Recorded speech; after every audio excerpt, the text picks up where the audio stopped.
முக்கியமான நேரத்துக்கு நாம் வந்திருக்கிறோம். கர்த்தருடைய வார்த்தைக்கு நேராக நாம் கடந்து செல்வோம். 1 தெசலோனிக்கேயர் புத்தகம் 5வது அதிகாரம் 16வது வசனத்தை வாசிக்கும்படியாக உங்களை அன்பாக நான் அழைக்கிறேன். 1 தெசலோனிக்கேயர் புஸ்தகம் 5வது அதிகாரம் 16வது வசனம், பக்கம் எண் 282. போதும் சிஸ்டர், அவ்வளோதான் வசனமே. அல்லேலூயா. எப்பொழுதும் சந்தோஷமாக இருங்கள். எல்லாம் கொஞ்சம் கவனிங்க. எப்போதும் சந்தோஷமாக இருங்கள். கர்த்தருடைய பிள்ளைகளுடைய வாழ்க்கையிலே தேவன் அவர்களுடைய சந்தோஷத்தை விரும்புகிறார். ஆமென். நீங்கள் வேதத்தில் நீங்கள் எடுத்து பார்த்தீங்க அப்படின்னு கேட்டிங்கன்னா, சந்தோஷமாக இருங்க, சந்தோஷமாக இருங்க, சந்தோஷமாக இருங்க. ஏன்னால் ஆண்டவருக்கு ஒன்று நன்றாக தெரியும். இந்த உலகத்தில் பாடுகள் உண்டு, துக்கங்கள் உண்டு, மேன்மைகள் உண்டு, குறைவுகள் உண்டு, பலன் உண்டு, பலவீனம் உண்டு, அழுகை உண்டு, சிரிப்பு உண்டு. இவைகளை ஒன்றும் நம்மை மேற்கொள்ளாதபடிக்கு நம்மை சந்தோஷமாக வைத்திருக்க வேண்டும் என்பது தேவனுடைய பிள்ளைகள் சந்தோஷமாக இருக்க வேண்டும் என்பதே அவருடைய சித்தம். ஆமென். அல்லேலூயா. துக்கமுகத்தோடு கூட அல்ல, சந்தோஷமாக இருக்கணும். சந்தோஷமாக இருப்பது தான் ஒரு வெற்றி உள்ள கிறிஸ்தவ வாழ்க்கைக்கு அடையாளம். நமக்கு கொடுத்திருக்கிறதுலே சந்தோஷமாக இருக்கணும். கர்த்தர் ஒரு குடும்பத்தை நமக்கு கொடுத்திருப்பானால் சந்தோஷம், அல்லது நம்ம ஏதாவது ஒன்றை நாடி தேடி பெற்றுக்கொள்ள வேண்டுமானால் சந்தோஷம் மாத்திரம் இல்லை என்றால் அதை நாம் அடைய முடியாது. ஒரு காரியத்தில் நமக்கு சந்தோஷம் இல்லை என்றால் அதை நம்ம பெற்றுக்கொள்ள முடியாது. ஒரு உறவுகளுக்குள்ளாக சந்தோஷம் இல்லை என்றால் அது சீர்பட முடியாது. ஒரு குடும்பத்திலே ஒரு சந்தோஷம் இல்லைன்னா குடும்பம் சரிபடாது. இவைகளை தான் ஆவியானவர் அறிந்து எப்பொழுதும் சந்தோஷமாக இருங்க. இந்த எப்பொழுதும் அந்த வசனம் ரத்தின சுருக்கமா ஒரே 2 வார்த்தை, எப்பொழுதும் சந்தோஷமாக இருங்க, அவ்வளோதான் அந்த வசனமே. எப்பொழுதும் என்பதற்கு அடையாளம் என்ன அப்படின்னு கேட்டிங்கன்னா, எந்த சூழ்நிலையிலும் ஆண்டவர் நம்மை சந்தோஷமாய் வைத்து கொள்ள வேண்டும் என்று விரும்புகிறார். எந்த நாளிலும் உங்கள் சந்தோஷத்தை நாம் இழந்துக்கவே கூடாது. ஆண்டவருடைய பிள்ளைகள் என்பதற்கு அடையாளம் என்ன அப்படின்னு கேட்டிங்கன்னா, சந்தோஷம்தான் அந்த ஆண்டவருடைய பிள்ளைகள் என்பதற்கு அடையாளம். தேவனுடைய பிள்ளைகள் அநேகர் இன்றைக்கு வேறு ஒரு மார்க்கத்திலிருந்து வந்தவங்க தான். கஷ்டத்திலிருந்து வந்தவங்க, கண்ணீரிலிருந்து வந்தவங்க, பெரிய பெரிய ஊழியக்காரர்கள் கூட தற்கொலைக்கு போய் கர்த்தருடைய சத்தத்தை கேட்டு திரும்பி வந்தவங்க. டிஜிஎஸ் தினகரன் ஐயா ரயிலுக்கு முன்பாக சாக போனவர். சாது செல்லப்பா என்கிற பெரிய ஊழியக்காரர் ரயிலிலிருந்து குதிக்க பாய்ந்தவர். இப்படிப்பட்ட அநேகருடைய வாழ்க்கையிலே போராட்டங்களோடு கூட இருக்கிற போது ஆண்டவராகிய இயேசு கிறிஸ்துவை ஏற்றுக்கொண்ட உடனே அந்த ஆண்டவருடைய ரட்சிப்பினுடைய அனுபவம் முதலாவது எண்ணத்தை கர்த்தர் கொடுக்கிறார் என்று சொல்லுவோமானால், நிறைவான சந்தோஷத்தினால் நம்மளை நிரப்புவார். இதுதான் கர்த்தருடைய பிள்ளைகள் என்பதற்கு அடையாளம். நிறைவான சந்தோஷம் இருக்கும், குறைவுகள் இருக்கும், பாடுகள் இருக்கும், பலவீனங்கள் இருக்கும். ரட்சிப்பு என்பதற்கு அடையாளம் என்ன கேட்டீங்கன்னா, சந்தோஷம் உங்க குடும்பத்தில் இருக்கும். துக்க முகமாக நீங்க இருக்க மாட்டீங்க, சிடுமூஞ்சியா நீங்க இருக்க மாட்டீங்க, அழுமூஞ்சியா நீங்க இருக்க மாட்டீங்க. உங்களை பார்க்கிறவங்க எத்தனை பாடுகளிலே சோதனைகளில் நீங்கள் இருந்தாலும் அடுத்தவர்களை அணுகுகிற முறை, உங்க வேலையை அணுகுகிற முறை, உங்க கணவரை அணுகிற முறை, உங்க மனைவியை அணுகிற முறை, உங்க உற்றார் உறவுகளை அணுகிற முறை, உங்க சூழ்நிலைகளை அணுகிற முறை வித்தியாசமா இருக்கும். அதுதான் ரட்சிப்பினுடைய, ரட்சிக்கப்பட்டவர்கள் என்று சொல்லுகிறவர்களுக்கும் ரட்சிக்கப்படாதவர்களுக்கும் உள்ள வித்தியாசம். அநேக மனுஷர்கள் குறைவோடு ஏற்றுக்கொண்டாங்க, பலவீனத்தோடு கூட ஏற்றுக்கொண்டாங்க. ஆண்டவர் உள்ளத்தில் வந்த உடனே பலவீனம் நீங்கிச்சானா? இல்லை. குறைவுகள் நீங்கிச்சா? மகளே நீ என்னை ஏற்றுக்கொண்டாயா, இன்றைக்கு நைட்டு உன் கூரையை பிச்சுக்கிட்டு ஒரு மூட்டையை அனுப்புவேன், நீ திருப்தியா சந்தோஷமா இரு அப்படின்னு ஆண்டவர் சொல்லலை. ஆண்டவருக்கு தெரியும் எத்தனை மூட்டை கொடுத்தாலும் நம்ம விழுங்கிட்டு ஏப்ப விட்டுருவோன்னு அவருக்கு தெரியும். அதனால சந்தோஷம் இருக்காதுன்னு அவருக்கு தெரியும். எத்தனை மூட்டை கொடுத்தாலும் நமக்கு பத்தாது. எனக்கு ஒரு 1000 ரூபாய், நான் வேலைக்கு போன புதுசில் நான் நினச்சேன் 300 ரூபாய் சம்பளம் கொடுத்தா போதும் ஆண்டவரே அப்படின்னு நான் நினச்சேன். ஆனால் இன்றைக்கு நம்ம எவ்வளோ வந்தாலும் நமக்கு அது போததில்லை. இன்றைக்கும் நான் எனக்கு குறைவான சம்பளம் வந்தால் கூட அதில் குடும்ப நடத்த என்னால் முடியும். அதுதான் அந்த ரட்சிப்பினுடைய சந்தோஷம். எத்தனை குறைவுகள் வந்தாலும் அதிலே ஆண்டவர் நம்ம நடத்தணும். அந்த சந்தோஷம் உங்கள் இருதயத்தில் நிரம்பி இருக்கணும், எல்லா சூழ்நிலையிலும் நிரம்பி இருக்கணும். இயேசுவே அதுதான். இந்த கிறிஸ்துமஸ் நாளிலே அவருடைய பிறப்பு என்ன அப்படின்னு கேட்டிங்கன்னா, மத்தேயு சுவிசேஷ புத்தகம் 2வது அதிகாரம் 10ஆம் வசனத்தை நீங்கள் வாசிப்பீர்களானால், எல்லோரும் என்னோட சேர்ந்து திருப்பிக் கொள்ளுங்க. மத்தேயு சுவிசேஷ புத்தகம் 2ஆம் அதிகாரம் 10ஆம் வசனம். அவர்கள் அந்த நட்சத்திரத்தை கண்டபோது மிகுந்த ஆனந்த சந்தோஷம் அடைந்தார்கள். என்ன அடைந்தாருங்க? இயேசு கிறிஸ்துவினுடைய நட்சத்திரத்தை கண்ட மாத்திரத்திலே மிகுந்த ஆனந்த சந்தோஷம் அடைந்தார்கள். இதுதான், இயேசுவை நீ உண்மையா உன் வாழ்க்கையில கண்டாயானால் உன் இருதயத்தில் மிகுந்த சந்தோஷம் இருக்கும். நான் உங்களுக்கு அடிக்கடி சொல்லுவேன் பாருங்க, ரட்சிக்கப்பட்டு சபைக்கு போகிற நாளில் நான் போகிறது பெரிய சபை, காரு, பைக்கு, ட்ரெஸ்ஸு, கோட்டு ஷூட்டில் கூட ஜனங்க வருவாங்க. நான் முதலாவது போய் அறியாமல் போய் சபையில் உக்காந்த போது அது ஒரு ஆங்கில ஆராதனை. எல்லாரும் கோட் ஷூட்லாம் போட்டு உட்காந்துருந்தாங்க. நான் என்ன நடத்தினவங்க பெரிய சபையில் நடத்தினாங்க. கோட் ஷூட்லாம் போட்டு உட்காந்து அப்படி இருந்தாங்க. நான் எப்படி போனேன் அப்படி கேட்டீங்கன்னா, முக்கா பேண்ட்டு தான். ஆமே, அல்லேலூயா சொல்லுங்களேன். முக்கா பேண்ட்டு தான். எனக்கு ஒன்றும் தெரியல சிஸ்டர், இது ஓட்ட சைக்கிள் தான், முக்கா பேண்ட்டு தான், ஒன்றுமே தெரியல. பாக்கெட்டில், அதையும் சொல்கிறேனே, பாக்கெட்டில் ஒரு 5 ரூபாய் காணிக்க வச்சுருப்பேன். அந்த காலத்தில் அதே பெரிய விஷயந்தான். எனக்கு அதை விட பெரிய விஷயந்தான். 5 ரூபாய் காணிக்க அப்படி வச்சுட்டு சர்ச்சில் போய்ட்டு அப்படியே உட்காருவேன். எனக்கு கோட்டு ஷூட்டு தெரியல, சபையோட அலங்காரம் தெரியல, என் குறைவு தெரியல, எதுவுமே எனக்கு தெரியல. எல்லாரும் அவங்க செவுப்பாக வர இருந்தாங்க, நான் கட்டக்கறி. ஆமே, எதையும் நம்ம மாற்றிட முடியாது. அதுதான் ரட்சிப்பின். எனக்கு யாரை தான் நான் பார்த்தேன் அப்படின்னு கேட்டீங்கன்னா, ஆண்டவரை பார்த்தேன், ஆண்டவருடைய சந்தோஷம் பார்த்தேன், ஆண்டவர் கொடுக்கிற மகிழ்ச்சியை பார்த்தேன். சபையில் போனால் மகிழ்ச்சியாக ஆராதிப்போம், வீட்டில் வந்தால் மகிழ்ச்சியாக ஆராதிப்போம். தின்றதுக்கு சோறு இல்லை, 3500 ரூபாய் பிலிப்ஸ் டேப் ரிகார்டு, பெர்க்மன்ஸ் ஐயா பாட்டு கேசட்டு 45 ரூபாய், சாப்பாட்டுக்கு இருக்காது. 3750 ரூபா டேப் ரிகார்டு. ஒரு ஃப்ரெண்டை கூட்டின்னு போயிட்டு டிஸ்கவுண்ட்டில் அவனுக்கு தெரிஞ்ச காலில் 3200 ரூபாய் கொடுத்து அந்த டேப் ரிகார்டை வாங்கி பெர்க்மன்ஸ் ஐயா கேசட்டை போட்டு சந்தோஷத்தினால வீடு நிரம்பும். அந்த குடியிருக்கிறவங்களாம் சொல்லுவாங்க, அண்ணன் வந்துட்டாரப்பா, சந்தோஷம்தான் அப்படின்னுவாங்க. ஏன்னா கத்து பாட்டு எல்லாம் சந்தோஷமாக இருக்கும். சாப்பிட்றதுக்கு ஒன்றும் இருக்காது, அவ்வளோ ருசி உள்ள பதார்த்தம் இருக்காது. எந்த கடங்காரன் எப்போ வருவான்னு தெரியாது. ஆமென். ஆனால் சந்தோஷத்துக்கு குறைவு இருக்காது. அந்த சந்தோஷம்தான் உன் தரித்திரத்தை நீக்கும். அந்த சந்தோஷம்தான் உன் அடங்கா பிராடித்தனத்தை நீக்கும். அந்த சந்தோஷம்தான் உன்னை மோசமான எண்ணங்களிலிருந்து நம்ம மீட்கும். அந்த சந்தோஷம்தான் உன் தரித்திரத்தை உன்னை ஐஸ்வர்யனாக உன்னை மாற்றும். அந்த சந்தோஷம்தான் கருப்பான முகத்தையும் அழகாக மாற்றும். ஆமென், அல்லேலூயா. இது உண்மை.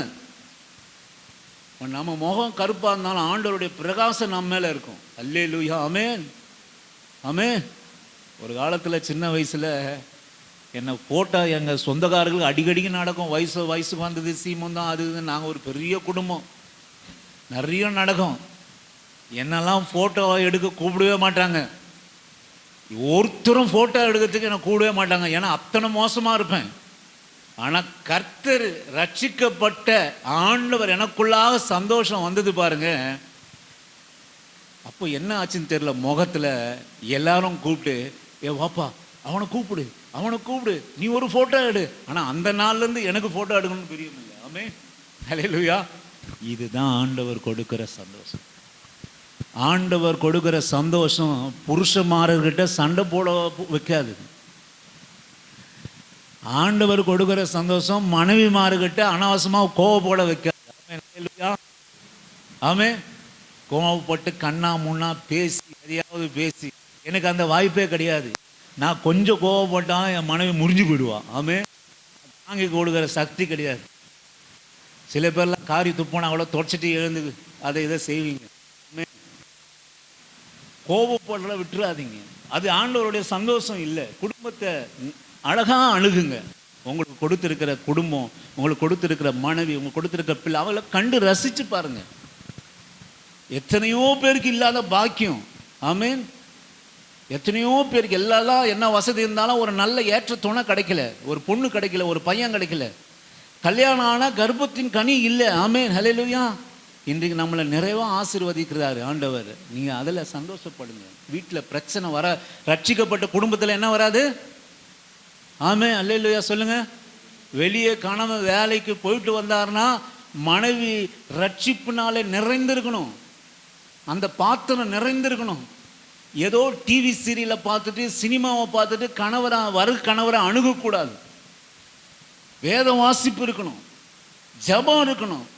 வீட்டுக்கு போய் கணவர் வேலை ஸ்தலத்தில் வருவாருன்னா எந்த கஷ்டத்தில், கண்ணீரில், குறைவில், வேதனையில், அவமானத்தில், நிந்தையில் வந்தாலும் உங்கள் அணுகுமுறை அவரை திருப்தியாக படுத்தணும். வந்த உடனே பார்த்த உடனே வீட்டில் காலை வச்ச உடனே அப்படியே போயிடணும் அந்த துக்கம், அந்த வேதனை, அந்த அவமானம், நிந்தை. எனக்கு ஒரு குடும்பம் இருக்குப்பா. நான் ஆரம்ப காலத்தில் வேலை ஸ்தலத்தில் மிகுந்த அவமானப்படுவேன். ஒரு சின்ன வேலைக்கு தான் நான் போனேன். மிகுந்த அவமானப்படுவேன், மிகுந்த துக்கப்படுவேன். ஆனால் ஆண்டவரை பற்றி நினைக்கிற போது, ஆண்டவருடைய ரட்சிப்பை நினைக்கிற போது, சபை ஆராதனை நினைக்கிற போது, பாடலை நினைக்கிற போது, வசனத்தை நினைக்கிற போது எல்லாவற்றையும் நம்மை மேற்கொள்ள வைக்கும். ஆமென். ஹல்லேலூயா. எனக்கு அருமையான தேவனுடைய பிள்ளையே, மறுபடியுமாய் ஆண்டவர் நம்மை கேட்பது, நீங்கள் சந்தோஷமாக இருங்க. எப்படி பிரதர், எனக்கு குறைவாக இருக்குது, அடுத்த வேளை சாப்பாட்டுக்கு இல்லை, நீங்கள் எப்படி சந்தோஷமாக இருக்க சொல்கிறீங்க? நான் சொல்கிறேன், அடுத்த வேளை சாப்பாட்டு இல்லைன்னா அந்த இருக்கிற குறைவை உன் சந்தோஷம்தான் நிறைவாக ஆக்கும். ஆமென். நிறைவாக ஆக்கும். கடன் இல்லாமல் நிறைவாக ஆக்கும். உலக காரியம், உலக மனுஷன் என்ன நினைப்பான்? கடன் வாங்கிட்டு நம்ம சாப்பிட்லாம்னு நினைப்பான். கர்த்தருடைய பிள்ளை என்ன நினைப்பான்? கடனே வாங்க மாட்டேன், கர்த்தர் என்னை சந்திப்பார் அப்படின்னு சந்தோஷமாக உட்காந்து இருப்பான். இதுதான் ஆண்டவருடைய பிள்ளைகளுக்கும் மற்றவங்களுக்கும் உள்ள வித்தியாசம். ஆமென். எல்லாத்தோடும் எல்லாவற்றிற்காகவும் நீங்கள் சந்தோஷமாக இருங்க. உங்கள் சந்தோஷம்தான் உங்கள் குடும்பத்தினுடைய ரட்சிப்பு. உங்கள் சந்தோஷம்தான் அடுத்தவர்களை ரட்சிப்புக்குள்ளாக நடத்துகிறது. கர்த்தருடைய வருகையே சந்தோஷம்தான், நம்மை சந்தோஷப்படுத்த தான். நீங்கள் வாசியுங்கள். லூக்கா சுவிசேஷ புத்தகம் 2வது அதிகாரம் 10-11 வாசிக்கும்படியாக உங்களை அன்பான அழைக்கிறேன். லூக்கா சுவிசேஷ புத்தகம் 2ஆம் அதிகாரம் 10-11 வாசிக்கும்படியாக. தேவ தூதன் அவர்களை நோக்கி, பயப்படாது இருங்க, எல்லா ஜனத்துக்கும் ஆமென், இன்று கர்த்தராகிய இயேசு கிறிஸ்து இரட்சகர் தாவீதின் ஊரிலே அவர் பிறந்திருக்கிறார். ரட்சிப்பினுடைய சந்தோஷம். தாவீது, இயேசு கிறிஸ்து உலகத்தில் பிறந்தது சந்தோஷத்தை கொடுப்பதற்காக. சந்தோஷத்தை, இதோ அவர்களை நோக்கி பயப்படாதீங்கள், இதோ எல்லா ஜனத்துக்கும் மிகுந்த சந்தோஷம். அவர்கள் அந்த நட்சத்திரத்தை கண்டு ஆனந்த சந்தோஷம் அடைந்தாங்க. சாதாரண சந்தோஷம் இல்லை. உலகம் கொடுக்கிறது சந்தோஷம், ஆண்டவர் கொடுக்கிறது மிகுந்த சந்தோஷம், ஆனந்த சந்தோஷம். ஆமென். அப்படினால நிறைந்திருக்கணும் உள்ளோ. இதுதான் பரிசுத்த ஆவியினுடைய அபிஷேகம். தொடர்ந்து நான் உங்களுக்கு பரிசுத்த ஆவியினுடைய அபிஷேகத்தை பற்றி பேசி கொண்டு இருக்கிறோம். நீ சந்தோஷமா இருந்தா பரிசுத்த ஆவி உனக்குள்ளா இருக்கிறாருன்னு அர்த்தம். ஆமென். மகளே, நீ எப்போதும் சந்தோஷமா இருங்க. சந்தோஷமா குடும்பத்தை நடத்துங்க. சந்தோஷமா வேலையை செய்யுங்க. ஒரு வேலையை நாம் செய்கிற போது அதை சந்தோஷமா செய்யணும். நான் ஒரு நாளைக்கு 30 கிலோமீட்டர் போயிட்டு வருகிறேன். ரொம்ப கடினமான காரியம்தான். ஆனால் ஒரு நாளும் அதை நான் துக்கமாக செஞ்சதில்லை. ஆமென். நீங்கள் துக்கமாக செய்ய ஆரம்பிச்சிங்கன்னா அது உங்களுக்கு கஷ்டமாக இருக்கும், துக்கமாக இருக்கும். நீங்கள் சந்தோஷமாக செய்ய ஆரம்பிச்சிங்கன்னா எந்த வேலையும் சொல்கிறேன், சித்தா போ சொல்ல, எல்லா பாயும் நீ எடுத்து வச்சுட்டு போ அப்படின்னு நான் சொல்லுவேன். ஆனால் அந்த மகன் சந்தோஷமாய் செஞ்சானால் அதுவே சந்தோஷமா இருக்கும். துக்கத்தோடு கூட எந்த ஒரு காரியம் செய்தோமானால் அதிலே ஒரு திருப்தி கிடைக்காது, அதிலே முடிவு நன்மையா இருக்காது. ஆமென். சந்தோஷமா செய்யும். வேலை கஷ்டம்தான் பிரதர், சிஸ்டர், உங்கள் வேலை கஷ்டம்தான். நீங்கள் ஒரு நாள் ஃபுல்லாக கஷ்டப்படுறீங்க. நீங்கள் வேலை ஸ்தலத்தில் உங்களை எஜமா திட்டுங்கிறாங்க, பேசுகிறாங்க. எல்லாவற்றையும் சகித்து சந்தோஷமாக செய்ய கற்றுக்கொள்ளுங்க. சிரிப்போட, சரிங்க ஐயா நான் செய்கிறேன், சரிங்க நான் செய்கிறேன் அப்படின்னு செய்ய கற்றுக்கொள்ளிங்களானால் அதுவே மகிழ்ச்சியாக மாறிடும் உங்களுக்கு. அதுதான் தேவனுடைய வாழ்க்கையில், தேவனுடைய பிள்ளைகள் இருக்கிறவருடைய வாழ்க்கையில் வெற்றி. கர்த்தர் எதற்காக வந்தார்னா உங்கள் துக்கம் சந்தோஷமாய் மாற்ற தான் அவர் வந்தார். ஆமே. வருத்தப்பட்டு பாரச மக்களை எல்லாரும் எண்ணத்தில் வாங்க, நான் உங்களுக்கு இளைப்பாறுதல் தரேன், உங்கள் துக்கம் சந்தோஷமாய் மாறும். உங்க துக்கம் சந்தோஷமாய் மாறும். அதுதான் ஆண்டவருடைய ஆசீர்வாதம். நீங்கள் வாசிங்க, பிலிப்பியருக்கு எழுதின நிருபம் 4:4 வாசிக்கும்படியாக உங்களை அன்பான அழைக்கிறேன். அப்போஸ்தலனாகிய பவுல் பிலிப்பியருக்கு எழுதின நிருபம் 4வது அதிகாரம் 4வது வசனத்தை வாசிக்கும்படியாக. நிறைய பேர் வேதத்தை வாசிக்கிறது இல்லை நினைக்கிற வீட்டில், அதனால தான் அது எடுக்க முடியல. யார் டக்குன்னு எடுக்கிறவங்களா நல்லா வாசிக்கிறவங்கன்னு அர்த்தம். லேட்டாக எடுத்து தடவி தடவி பார்க்குறவங்களெல்லாம் வெறும் ஞாயிற்றுக்கிழமை பைபிள் எங்கப்பா வச்ச, அங்கே பாருங்க, போன ஞாயிற்றுக்கிழமை நீங்கள் தானே எடுத்துகிட்டு வந்து வச்சிங்க, பாருங்க அங்கெல்லாம் தேடி பாருங்க இருக்கும். தேடி பார்த்துட்டோம்பா இல்லை அப்படின்னு சொல்கிற கூட்டம் இருக்குது, ஒரு கூட்டம். ஆமே. நீங்கள் அப்படி இல்லை. ஆமே. தினந்தோறும் நம்ம எடுத்து வாசித்தா எங்கே தான் இருக்கும், நம்ம கண்களுக்கு முன்பாக இருக்கும். எல்லாருக்கும் படிக்க தெரியும்ல, இங்கே எல்லாருக்கும் படிக்க தெரியல. பிரதர் நீங்களாம் படிப்பீங்கல்ல, ஓரளவுக்கு படிப்பீங்க. நீங்கள் சிஸ்டர் படிப்பீங்கல்ல, படிக்க மாட்டீங்களா? யார் படிக்க தெரியலனாலும் படிக்க வச்சு பாருங்கள், கர்த்தர் உங்களோட கூட பேசுவார். ஆமே. எனக்கு அருமையான தேவனுடைய பிள்ளையே, வேதம் என்பது நான் இன்னொன்று சொல்லி, ரட்சிக்கப்பட்ட புதுசில் யாரும் எனக்கு கிடையாது. இந்த வேத புஸ்தகம் தான். இரவும் பகலும் வேதம் தலைமாட்டில் வச்சுன்னு தான் தூங்குவேன். தூக்கம் வராது சில சமயத்தில். அப்போ என்ன பண்ணுவோம், உடனே எடுத்து பிரித்து படிக்க ஆரம்பித்தோம். லைட்டை போட்டு எழுந்து லைட்டை போடணும். லைட்டை போட்டுட்டு படுத்துட்டு தலைமாட்டில் வச்சுருப்பேன். திடீர்னு ஒரு பாரம், எங்கள் தங்கச்சிங்களை பார்ப்பேன், இதெல்லாம் எப்படி கரை சேர்க்க போகிறேன்னு தெரியலையே அப்படின்னு நினைக்கிற போது உடனே வேதத்தை எடுத்துருவேன். 12 இருக்கலாம், 1 இருக்கலாம், 2 இருக்கலாம், 3 மணியாக இருக்கலாம். உடனே வேதத்தை எடுத்து பிரித்து எதையாவது படிக்க ஆரம்பிச்சிருவேன். ஆண்டவர் சந்தோஷத்தினால நிரப்புவார். சிஸ்டர் இது இந்த கிறிஸ்துவத்தில் இருக்கிற மகிமையை நம்ம அநேகர் தெரியாமல் இருக்கிறாங்க.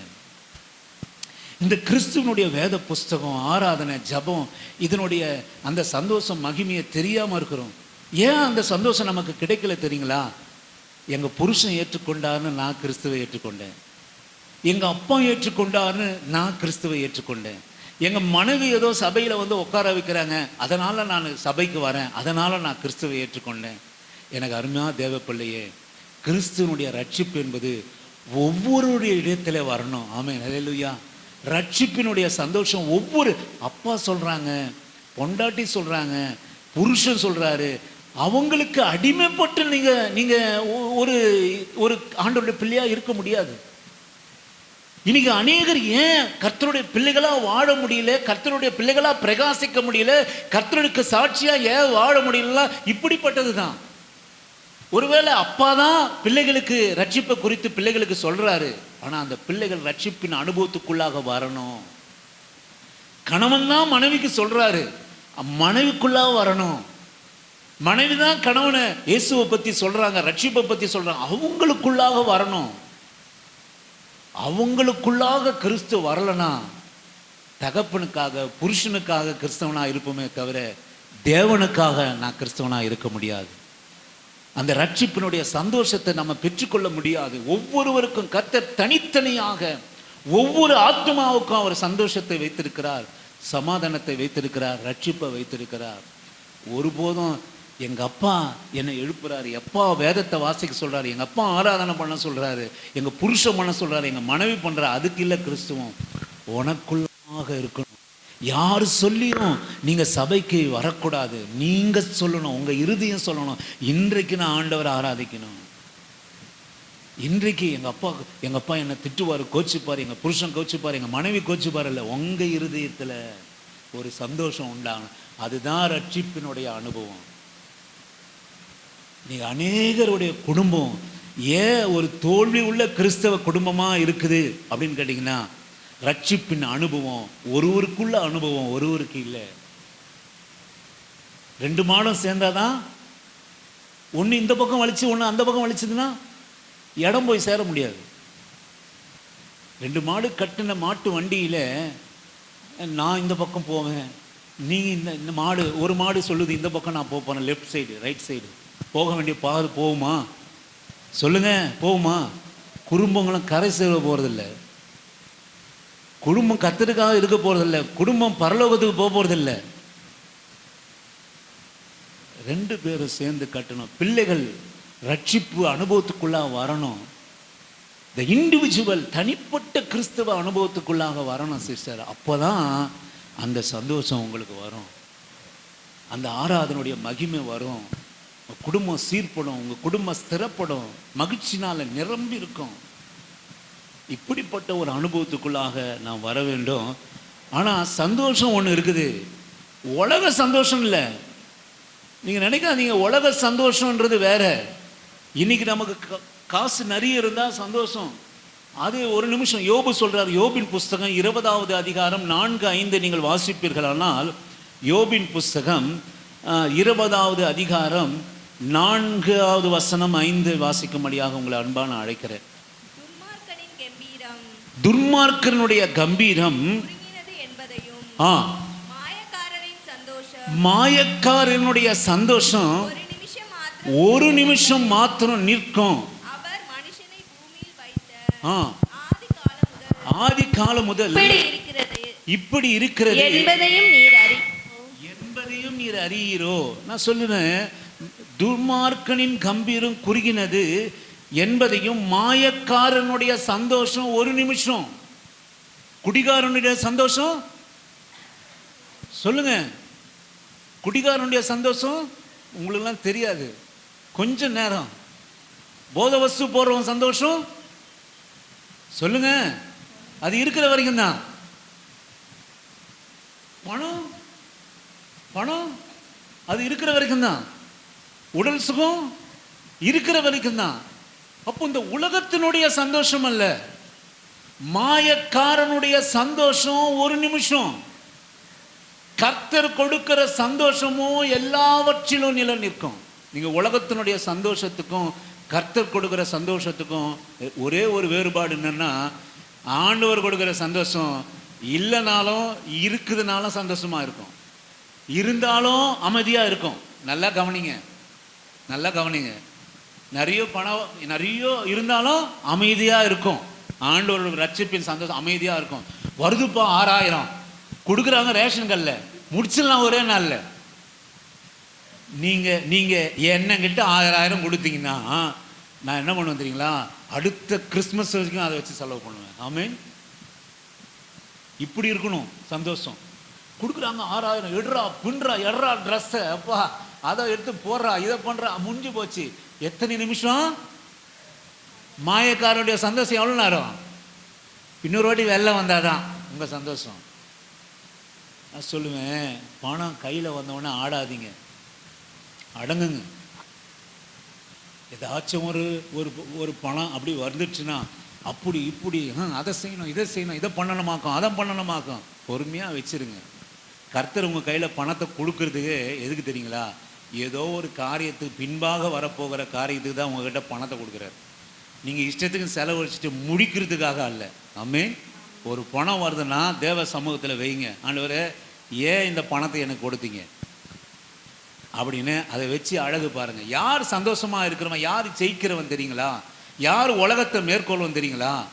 பணம் வருகிற போது இஷ்டத்துக்கு செலவு பண்ணுறவன் தோக்குறான்.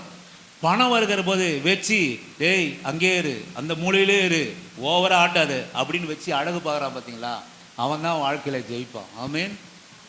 பணம் வந்தவொடனே அவனை தூக்கி இந்த பக்கம் கொஞ்சம் அந்த பக்கம் கொஞ்சம் இந்த பக்கம் கொஞ்சம் போடுறவன் தோல்வியை சந்திப்பான். பணம் வந்தவனை வச்சு அடகு, நீ ஒன்றும் பெரிய ஆள் இல்லை, நீ ரொம்ப ஆடாத, நீ அந்த பீரோவிலேயே கொஞ்ச நாள் இரு, உனக்கு என்ன உன் காரியம் என்னன்னு தெரில, அங்கேயே இரு நீ அப்படின்னு வச்சு குடும்பத்தை நடத்துகிறவன் தான் குடும்பத்தில் ஜெயிப்பான். ஆமென். சிஸ்டர் புரியுதுங்களா? புரியுதுங்களா?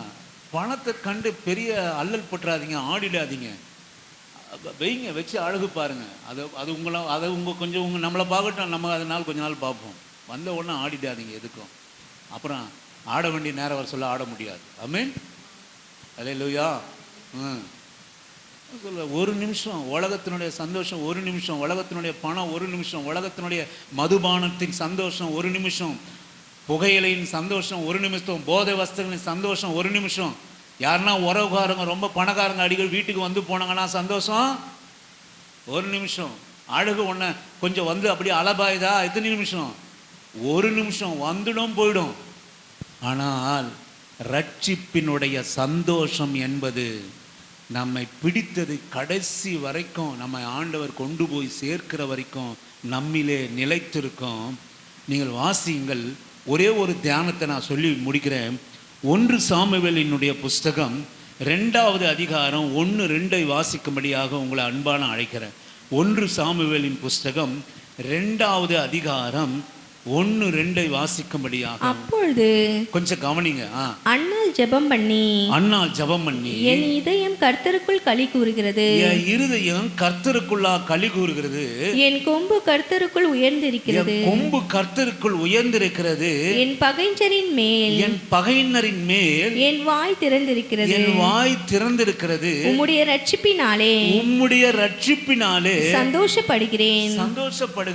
கர்த்தரை போல பரிசுத்தமுள்ளவர் இல்லை, உம்மை அல்லாமல் வேறு ஒருவரும் இல்லை, எங்கள் தேவனை போல ஒரு கண்மலையும் இல்லை. சிஸ்டர், நீங்க நல்லா கவனிங்க, இந்த காரியத்தை நீங்க நல்லா கவனிங்க. இந்த அன்னாளி என்பவர் யார் அப்படின்னு கேட்டீங்கன்னா, கல்யாணம் ஆகி பல வருஷமாகி குழந்தையே இல்லாதவர். ஆனால் அவன் ஒரு மறுமணம் செய்து கொண்டான். அந்த பொண்ணு பெத்து போடுது, இஷ்டத்துக்கும் பெத்து போடுது. ஒரே வீட்டில் இது நடக்குது. நீங்கள் பெண்கள் உங்களுக்கு நல்லா தெரியும். ஒரு மனைவி பெத்து போடுறா, ஒரு மனைவி ஒன்றுமே இல்லை. ஒரு நாள் ஆண்டவர் சமூகத்தில் போய் அழறா, ஆண்டவர் எனக்குன்னு வேணாம், என்னை மலடின்னு சொல்லாதபடிக்கு ஒரு பிள்ளைய மாத்திரம் நீங்கள் எனக்கு கொடுத்துருங்க அப்படின்னு அழுது ஜெபம் பண்ணுறா. கர்த்தர் அந்த மகனை, சாமுவேல் என்கிற மகனை அவளுக்கு கொடுக்குறா. கொஞ்சம் நல்லா கவனிங்க. உலகத்தினுடைய சந்தோஷமும் கர்த்தருக்குள்ள சந்தோஷமும். இவ்வளவும் கர்ப்பவதி ஆயிட்டா, ஒரு குழந்தைய நீண்ட நாளுக்கு பிறகு பெற்றெடுக்கிறா. நான் கர்த்தருக்கு வேண்டிக் கொண்டபடியே அதை கர்த்தருக்காக கொடுக்கிறேன்னு பெத்த ஒரே பிள்ளையும் எண்டு போய் ஆண்டவருடைய சன்னிதானத்தில் கொடுத்துட்டா. கொடுத்துட்டு வந்து 1வது அதிகாரத்தில் இதெல்லாம் முடிஞ்சு போகுது. 2வது அதிகாரத்தில் ஆரம்பத்தில் அந்த புள்ளைய கொடுத்துட்டா. ஒரே ஒரு புள்ள தவம் இருந்தா, கண்ணீரினால வேதனைப்பட்டா, துக்கம், அவமானம், நிந்த போராட்டத்தினாலே அவ பெற்றெடுத்தா. கர்த்தருக்கென்று நேர்ந்து கொண்டபடினாலே கர்த்தருக்காக அதை கொடுத்துட்டா. இப்போ பெத்துட்டு பிள்ளை இல்லாமல் இருக்கிறா.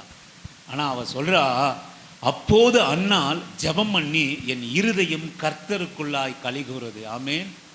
எப்போ களி கூறுது சொல்லுங்க? பெத்த புள்ளைய, ஒரே புள்ளைய கொண்டு போய் கர்த்தருக்காக ஒப்பு கொடுத்துட்டா. இனி அவ பார்க்க போறதில்லை. ஆலயம் வேற, அவ இருக்கிற இடம் மிகவும் பிரயாண தூரம். இந்த காலம் போல பிளைனில் போகிறதுக்கோ ட்ரெயினில் போகிறதுக்கோ வசதி கிடையாது. ஒரு முறை விட்டா வருஷத்துக்கு ஒரு முறை தான் அந்த பிள்ளைய பார்க்கணும். அது ஆலயத்துக்கு வருகிற போது, எருசலேம் ஆலயத்துக்கு வருகிற போது குழந்தைய கொண்டு போய் ஆலயத்தில் விட்டுட்டு சொல்றா, ஜெபம் பண்ணி என் இருதயம் கர்த்தருக்குள் களி கூறுது. ஆமே. எதுல களி கூறுது? அவர் கொடுத்த பிள்ளையில களி கூறல, அவர் கொடுத்த பிள்ளைகளிலே களி கூறல. எனக்கு நீர் கொடுத்தீரு, நான் அதை உமக்கே கொடுத்துட்டேன். நான் கர்த்தருக்குள் என் இருதயம் களி கூறுகிறது, என் பகைஞரின் மேல் என் வாய் திறந்திருக்கிறது, உம் ரட்சிப்பினாலே நான் சந்தோஷப்படுகிறேன். எதனால சந்தோஷப்படுகிறேன்? நீங்க என்னை ரட்சித்தீர் ஆண்டவரே, அதுல தான் என் சந்தோஷம். நீ கொடுத்த புள்ள மேல இல்லை, நீ கொடுத்த பணத்து மேல இல்லை, நீ கொடுத்த ஆசீர்வாதத்தின் மேல இல்லை. எதுல நான் சந்தோஷப்படுறேன் சொல்லுங்க? வாய் திறந்து சொல்லுங்க. ரட்சிப்பினால சந்தோஷப்படுறேன். எதுல சந்தோஷப்படுறேன்? இல்ல, வசனம் புரியுதா இல்லையா உங்களுக்கு? உலக சந்தோஷம் இல்லை, ஆண்டவர் கொடுக்கிற ரட்சிப்பின் சந்தோஷம். நான் ஒன்று சொல்லுவேன். ஆனா சிஸ்டர், இங்கே நீங்கள் ஒரு சிலர் இருந்தாலும் நான் தைரியமாக சொல்லுவேன், அநேக ரட்சிப்பினுடைய சந்தோஷம் இல்லாமல் இருக்கிறீங்க. என்னை மன்னிச்சிருங்க தயவுசெய்து. நீங்கள் இந்த வசனத்தை சொல்லையே ரட்சிப்பினுடைய சந்தோஷம், கர்த்தர் கொடுக்குற சந்தோஷம்னா உண்மையா சந்தோஷத்தை பெற்ற பிள்ளைங்க அல்லேலூயா ஆமேன் அப்படி சொல்லி களி கூறுவாங்க. பாவம் உங்ககிட்ட அந்த ரட்சிப்பின் சந்தோஷம் இல்லை, ஆனால் கர்த்தர் இன்றைக்கு அதை உங்களுக்கு கொடுக்கணும். ஆமென் அல்லேலூயா அல்லேலூயா. கர்த்தர் உங்களுக்கு கொடுக்கணும். சில பேருக்கு வசனம் புரிய மாட்டேங்குது, என்ன சொல்கிறோன்னு புரிய மாட்டேங்குது. ரட்சிப்பின் சந்தோஷம்னா என்ன, அது எப்படி நடத்தும்? இன்னைக்கு அப்போ அநேகர் உங்களை அப்படி நடத்திட்டாங்க, அநேக சபைகள் அப்படி நடத்திடுச்சு. ஆசீர்வாதம் ஆசீர்வாதம் ஆசீர்வாதம், எது போனாலும் உனக்கு இதை கொடுப்பார் அதை கொடுப்பார் அதை கொடுப்பானே பயிற்சி விட்டுட்டாங்க. அதை எடுத்துட்டாருன்னா எப்படி நடக்கணும்னு யாரும் சொல்லி தரல உங்களுக்கு. கர்த்தர் ஆசீர்வதிப்பார், கர்த்தர் நீங்கள் சபைகள் எல்லாம் நீங்கள் போய் பாருங்க, அவங்களுடைய வியாபாரம் நடக்கணும், அப்போ தானே நீங்கள் மகிழ்ச்சியாக இருப்பீங்க. நான் உண்மையை சொன்னா பிரதர், உங்களுக்கு கஷ்டம் இருக்க தான் செய்யும் பிரதர், ஆனாலும் ஆண்டவருடைய சந்தோஷத்தினால நீங்கள் செய்யுங்க, ஆண்டவர் உங்களை ஒரு நாள் உயர்த்துவார் அப்படின்னு சொன்னால் நீங்கள் அதை நம்ப மாட்டீங்க. எப்போ அவர் உயர்த்துவார், இப்போதே எனக்கு வேணும் அப்படின்னு நம்ம கேட்போம். இதே நான் ஒரு வார்த்தை சொல்லிட்டேன்னு வச்சுங்களேன், இதோ நீ வீடுகளுக்கு போகிற போது உன் சத்துரு உன் வாசப்படியிலே கிடைப்பான், உன்னை கர்த்தர் சந்திப்பார், உன்னை அள்ளி தருவார், உனக்கு யாரோ மூலியமா உனக்கு ஒரு மூட்டை வரும் அப்படின்னு நான் சொன்னேன்னா, இப்போ அங்கே சர்ச்சில் சொல்லிட்டாங்க ஏதோ ஒரு மூட்டை எனக்கு வரப்போதான், காத்துட்டு இருப்போம். இன்னைக்கு அநேக சபைகள் ஆசீர்வாதத்தை பற்றி பேசுகிறாங்களே தவிர ஆசீர்வாதம் இல்லைன்னா எப்படி வாழணும்னு யாரும் சொல்லி கொடுக்கறது இல்லை. ஆமென். ஆசீர்வாதம் இல்லைன்னா, இது நம்ம சேகர் டாக்டர்னு இங்கே ஒருத்தர் இருக்கிறாரு, வலிக்கு ஏதாச்சும் ஒரு வலிக்கு போனால் உடனே நின்றுடும், அந்த நேரத்தில் நிற்கும். அதுக்கப்புறம் வீட்டில் வந்தால் அந்த மருந்து போச்சுன்னா மருந்து மாறிதான், மருந்து போச்சுன்னா வலி என்ன ஆகும்? ஆமாம். அதே போல் கர்த்தர் உங்களை ஆசீர்வதிப்பா சகோதரி, கலங்காதே, உன் கண்ணீரை துடைப்பார், ஊன்ட்டுனா இங்கே சந்தோஷமா இருக்கும். வீட்டில் போனா சொல்லுங்க, இப்போ நிரந்தரமாக நமக்கு வழி போகிறதுக்கு, நிரந்தரமாக நமக்கு சந்தோஷமாக இருக்கிறதுக்கு என்ன வழி என்பதை நான் யோசிக்கணும். என் குடும்பத்தில் ஒரு குடும்பம் இருக்குது, ஒரு கல்யாணம் பண்ண புருஷன் கொண்டாடி இருக்கிறீங்க, ஒரு புள்ள இருக்குது, உக்காந்து ஏன் எனக்கு இந்த பிரச்சனை வருது? உங்கள் குடும்பத்தில் ஆசீர்வாதம் குறைச்சலாக இருக்குதா? ஏன் எனக்கு பிரச்சனை வருது? ஏன் எனக்கு குறைவு வருது? ஏன் எனக்கு சண்டை வருது? ஏன் எனக்கு பொருளாதார குறைச்சல் வருது? அப்படின்னு உக்காந்து எங்கே ஓட்டை இருக்குதோ அதை அடையுங்க. ஓட்டை அடைக்காமல் தண்ணி போகிறத நிறுத்தவே முடியாது. உக்காந்து, அதுதான் ஜபம், அதுதான் வேத வாசிப்பு. உக்காந்து நான் எதில், எப்போ மகளே நீ இதில் தப்பாக இருக்கிற, கொஞ்சம் திருத்திக்கோ, நான் இதில் ஒழுங்கில்லை, நான் என்னை திருத்திக்கிறேன், குடும்பம் சீர்படும். ஆமாம். குடும்பம் நீ என்ன பெரிய ஆள், நான் என்ன பெரிய ஆள், கணவன் மனைவிக்குள்ள நீ என்ன அப்படி இப்படி ஆக்கணும், விளங்கவே விளங்காது, எப்பவும் விளங்காது. ஆமாம், விளங்கவே விளங்காது. ஒருத்தரை விட்டு கொடுத்து அந்த ரட்சிப்பினுடைய சந்தோஷத்தை நம்ம காட்டுகிற போது தான் குடும்பங்கள் விளங்கும். குடிசையில் இருந்தாலும் சொல்கிறேன், மகிழ்ச்சியாக நான் சொல்லுவேன், நீ வீட்டில் நான் இன்னைக்கு சொல்லுவேங்க, ஒரு வார தேவைக்கு உண்டான காரியத்தை இப்போ என் வீடு சந்திக்குது. ஆனால் ஒரு நாள் நல்லா கவனிங்க, ஒரு நாள் எங்கள் வீட்டில் எதுவுமே இருக்காது, ஓடுவோம். இன்னைக்கு நம்ம நிறைவாக இருக்கிறதுனால மதியானம் வச்ச குழம்பு தானே நைட்டு சாப்பிட்றோம், உண்மை தானே. ஆனால் ஒரு காலம் நீங்களாம் கடந்து வந்திருப்பீங்க, சாயந்தரம் ஆன உடனே ஒரு 10 ரூபாவை எடுத்துன்னு போய் 2 ரூபா தக்காளி, 2 ரூபா வெங்காயம், 2 முட்டை, 1 ரூபா அப்பளம், இதை வாங்கிட்டு வந்து சுட சுட கொதிக்க அங்கே குழம்பு வச்சு சோத்தை போட்டு துண்ண மகிழ்ச்சி உங்களுக்கு இருக்குதா? இப்போ இருக்குதா? அது குறைவு. இப்போ இருக்கிறது ஃப்ரிட்ஜில் வச்சு சாப்பிட்றது என்னது? நிறைவு. உண்மைதானே? மதியானம் குழம்பு நிறைவா, சுட சுட வச்சு சாப்பிட்றது நிறைவா? நம்மகிட்ட இருந்ததுனால எல்லாத்தையும் வாங்கி வச்சு நைட்டுக்கு தேவைப்படும், நைட்டு என்னால் செய்ய முடியாது, சூடு பண்ணி சாப்பிட்டுக்கலாம். ஆனால் அந்த புருஷன் கொண்டு வர 20 ரூபா 30 ரூபா 100 ரூபாயில் 1 கிலோ அரிசியை வாங்கி வர சொல்லி ஒரு 1/4 கிலோ சிக்கனை வாங்கிட்டு வந்து சுட சுட கொழிக்க வச்சு நல்ல மேக மூட்டத்தில் வாசலில் உட்காந்து மனைவியும் பிள்ளைகளை சாப்பிட்றது நிறைவா? அதெல்லாம் நீங்கள் அனுபவிச்சிருக்கிறீங்களா? ஆமே. நான் இன்றைக்கும் அதை இழக்கிறதே கிடையாது. மழை வந்ததுன்னா கார் பார்க்கிங்கில் சோத்தை கொண்டு போய் உட்கார வச்சு அழகாக அதை ரசிச்சுக்கினே சாப்பிடுவேன். ஆமே. அல்லேலூயா. ஆமே. நான் சொல்லுவேன், இப்போ நிறைவாக இருக்குது. இப்போது நல்லா சமைச்சு நல்லா சாப்பிட்றோம். என்னத்தை சாப்பிட்றோம்? ஊசி போன குழம்பு, ஊசி போன சாம்பார், எல்லாம் ஊசி. சோறு ஃப்ரிட்ஜில் வச்ச சோறு. ஆனால் நான் குறைவாக இருக்கிற போது ஓட்டத்தக்காளி அதிகம் வாங்கிட்டு வந்த போது சுட சுட சுட சாயந்தரம் அதில் ஒரு 2 ரூபா, ஒரு 5 ரூபா, ஒரு வாழைக்கருவாடோ ஒரு நெத்திலியோ போட்டோன்னு வச்சுங்க, ஒரு உருளைக்கிழங்கு போட்டு அதனுடைய ருசி இன்னைக்கு கிடைக்குமா? மதியானம் வச்ச சாம்பார், மதியானம் வச்ச ரசம். அப்போ நீங்கள் எதை நிறைவுன்னு நினைக்கிறீங்க? நீங்கள் குறைவாக இருந்தது நிறைவாக இருக்குதா, இல்லை நிறைவாக இருக்கிறது குறைவாக இருக்குதா? சொல்லுங்க. ஸ்தோத்திரம். ஆமென். அல்லேலூயா. அதில் தான் சந்தோஷம், அதில் தான் சந்தோஷம். இப்படித்தான் வாழ்க்கையை வாழ கற்றுக்கணும். அவங்க எப்பவுமே ஃப்ரிட்ஜில் எவ்வளோ, அவங்க ஃப்ரிட்ஜை திறந்த உடனே அப்படியே இருக்குது. நம்மக்கிட்ட ஒன்றுமே இல்லை. சாயந்தரம் நீங்கள் வர வரைக்கும் நான் காத்திருந்து நான் செய்ய வேண்டியதாக இருக்குது அப்படின்னு நம்ம மூக்கால் அழ வேண்டிய அவசியமே கிடையாது. அது செத்ததை தின்னுது, நம்ம உயிருள்ளதை தின்றோம். ஆமென். அல்லேலூயா. ஆமென். எனக்கு அருமையாக இப்படித்தான் சந்தோஷத்தை அனுபவிக்கணும்.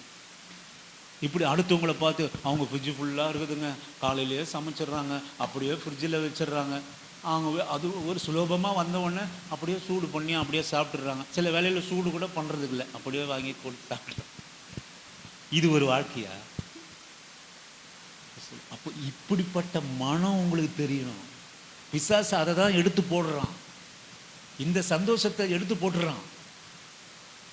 ஆகாத குப்பெல்லாம். எங்கள் வீட்டில் ஒரு 25 வருஷத்துக்கு முன்னாடி ஒரு ஃப்ரிட்ஜ், கல்யாணம் ஆன புதுசில் ஒரு ஃப்ரிட்ஜை வாங்கினோம். இன்னும் அது ஓடுது, ஓடாமல் இருக்குது, ஓடுதுன்னு ஓடாமல் இருக்குது. எனக்கு வாங்கிறதுக்கு விருப்பமே இல்லை. வாங்கினா லோடு அதிகமாகும். ஆமென். நோய் அதிகமாகும். சாம்பார் இன்னும் 3 நாள் கிடக்கும். பெரிய ஃப்ரிட்ஜ்னா குண்டை ஃபுல்லாக சாம்பார் வச்சுட்டு 4 நாள் சாப்பிட வேண்டியதுதான். அப்படி இல்லையா? நம்ம ஏதோ டிவியில் சீரியல் பார்த்தோன்னு சந்தோஷமாக இருந்தது. 4 புள்ள வளர்த்தாங்க, இனி ஒரு புள்ள வளர்க்கறதுக்கு நமக்கு கஷ்டமாக இருக்குது. ஆமே, அப்படி தானே? 4 புள்ள வளர்த்தாங்க, ஒரு புள்ளைய வளர்க்கறதுக்கு நமக்கு ஒன்றுன்றோம். அது இப்படி ஒன்று போவோம், அப்படி ஒன்று போவோம், அங்கே ஒன்று போவோம், இங்கே ஒன்று போவோம். நீங்கள் வளர்க்கல. நான் அடிக்கடி சொல்லுவேன், நான் பெற்றேன், நான் பெத்த புள்ள. நீ எங்கே பெற்ற? ஏதோ கல்யாணம் ஆயிடுச்சு, ஆணும் ஒன்றும் சேர்ந்தோம், கர்த்தர் கொடுத்தாரு, ஏதோ ஒரு வச்சிருக்கிறாரு, பெற்றோம். நம்ம பெற்றதுக்கும் உங்களுக்கும் எனக்கும் இப்போ நான் 2 புள்ளைய வச்சுருக்கிறேன். நான் நிச்சயமாக சொல்லுவேன், எனக்கும் அந்த பிள்ளைகளும் சம்மந்தம் இல்லை, கர்த்தர் கொடுத்தாரு. ஆமென். அல்லேலூயா. நான் வளர்த்துட்டேன். பார்த்தீங்களா என் பிள்ளை எவ்வளோ உயர்ந்து நிற்கிறா, வளர்ந்துட்டான் பாருங்க. நான் கஷ்டப்பட்டு வளர்த்தேன், நீயா வளர்த்த? அது பாத்ரூம் போயிட்டு பாயில் இருந்தபோது நீ நல்லா போத்தின்னு தூங்குன நாட்கள் இல்லையா? அப்போ இரவு முழுக்க ஆண்டவர் அதை காப்பாற்றுறாரு இல்லையா? போக்கிலும் வரத்திலும் காப்பாற்றுறாரு இல்லையா? நம்ம பிள்ளைகளை நான் பாதுகாக்கிறோம், கர்த்தர் தான் பாதுகாக்கிறாருமா. அல்லேலூயா. நான் சொல்லுவேன், ஆண்டவர் எல்லாவற்றையும் நமக்காக அவர் செய்கிறார். சந்தோஷத்தை நீங்கள் அறிய வேண்டும். எதில் உண்மையான சந்தோஷம்? இவ பெற்ற ஒரே புள்ளைய கொண்டு போய் சர்ச்சில் கொடுத்துட்டா, கோவிலில் போட்டு இங்க சொல்றா, நான் என் இருதயம் உம்முடைய ரட்சிப்பினால நான் சந்தோஷப்படுறேன். அப்ப சொல்றா அவ, கர்த்தரை போல பரிசுத்தம் உள்ளவர் இல்லை, உண்மை இல்லாமல் வேறே இல்லை, எங்கள் தேவனை போல ஒரு கண்மனை இல்லை. பெத்த புள்ள மேல கண் இல்லை. ஆமே. வேண்டி வேண்டி வேண்டி வேண்டி பெத்தா பாருங்க. அந்த பிள்ளைய இழந்ததற்காக அவ ஒன்றும் பெருசா ஒரு இதுவும் இல்லை. அவ என்ன சொல்றான்னா, நீங்க கொடுத்த பிள்ளைய விட நீர் எனக்கு பெரியவர். ஆமே. நீர் கொடுத்த வேலையை விட நீர் எனக்கு பெரியவர். நீ கொடுத்த வீட்டை விட நீர் எனக்கு பெரியவர். நீ கொடுத்த உறவுகளை விட நீர் எனக்கு பெரியவர். நான் சொல்லுவேன், கர்த்தரை உங்க வீட்டில் பெரியவரா வைங்க. சந்தோஷத்தினால நிறைந்திருக்கும். இவன் சொல்லுவான், சந்தோஷத்தினாலே புலம்பரா. நீங்க அந்த வசனத்தை நீங்க பார்த்துப்பீர்களானால், அவள் சந்தோஷத்தினாலே, ரட்சிப்பின் சந்தோஷத்தினாலே புலம்புகிற சத்தத்தை அன்னாளிடத்திலே நீங்கள் கேட்க முடியும். எனக்கு அருமையான தேவ ஜனமே, அதுதான் சந்தோஷம். ஆண்டவர் கொடுக்கிற சந்தோஷம். அவர் இந்த உலகத்திலே வந்தபோது அவர் நட்சத்திரத்தை கண்டு ஆனந்த சந்தோஷம் அடைந்தார்கள். அவர் மிகுந்த மகிழ்ச்சி, சகல ஜனங்களுக்கும் சந்தோஷத்தை உண்டாக்குற மகிழ்ச்சி. நான் சொல்லுவேன், உண்மையா ஆண்டவருக்குள்ள வந்தாங்க, நீங்க எப்படி இருப்பீங்க? சொல்லுங்க, எப்படி இருப்பீங்க? இல்லை தப்பா சொல்றீங்க. சந்தோஷம்ன்றது பணம் வரும், போவோம், வரும், குணம் வரும், அப்போ கிடைக்கிறது சந்தோஷம். ஆனந்த சந்தோஷம் கர்த்தர் வந்தார்னா, ஆமென், மிகுந்த சந்தோஷம் தேவன் உங்களுக்குள்ளாக இருப்பார். ஆனால் ஆமென், அல்லேலூயா. நல்ல இருதயம் சந்தோஷமா இருக்கணுங்க.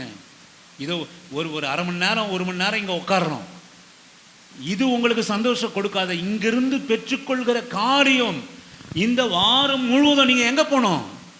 அழகாக ஃபேனை போட்டு லைட்டை போட்டு நம்ம உட்காந்துன்னு அழகாக ரம்மியமாக உட்காந்து கேட்குறோம். திங்கக்கிழமை எங்கே போனோம்? எங்கே போனோம்? திங்கக்கிழமை கஷ்டப்பட போனோம். கஷ்டப்பட்டதான் சோறு யார் போடுவா? கஷ்டப்படணும். வண்டி ஓட்டணும், கஷ்டப்படணும், லோடு இறக்கணும், நம்மளை திட்டுறவங்களுக்கு முன்னாடி நிற்கணும், நமக்கு போராம படுறவங்களுக்கு முன்னாடி நிற்கணும், எவ்வளோ எல்லா இடத்திலும் போய் நம்ம நிற்கணும். அப்போ எதுதான் உங்களை நடத்தும்? ரட்சிப்பின் சந்தோஷம் நடத்தும். யார் உங்களை திட்டினாலும், யார் உங்களை பேசினாலும், என்ன குறைவு இருந்தாலும், எந்த நிறைவு இருந்தாலும் நம்ம சேதப்படுத்தவே படுத்தாது. உள்ளுக்குள்ள ஒரு மகிழ்ச்சி, உள்ளுக்குள்ள ஒரு ஆனந்தம், உள்ளுக்குள்ள ரட்சண சந்தோஷம் ஓடிக்கொண்டே இருக்கும். நீங்கள் வாசிங்கள், நான் முடிக்கிறேன். சங்கீதங்களின் புஸ்தகம் 51:12 வாசிக்கும்படியாக உங்களை அன்பாக நான் அழைக்கிறேன். 51வது உமது இரட்சணியத்தின் சந்தோஷத்தை, உமது இரட்சணியத்தின் சந்தோஷத்தை திரும்பவும் எனக்கு தந்து உற்சாகமான ஆவி என்னை தாங்கும்படி செய்யும். என்னில் தாங்கும்படி செய்யும். உமது இரட்சணியின் சந்தோஷத்தை எனக்கு திரும்பவும் தந்து. நான் முடிக்க விரும்புகிறேன். தாவீது தெருவா அலைஞ்சான், போராடினான், ஒண்ணுமில்லாம அலைஞ்சான், உயிருக்காக அலைஞ்சான், ரட்சிப்பின் சந்தோஷத்தினாலே மேற்கொண்டான்.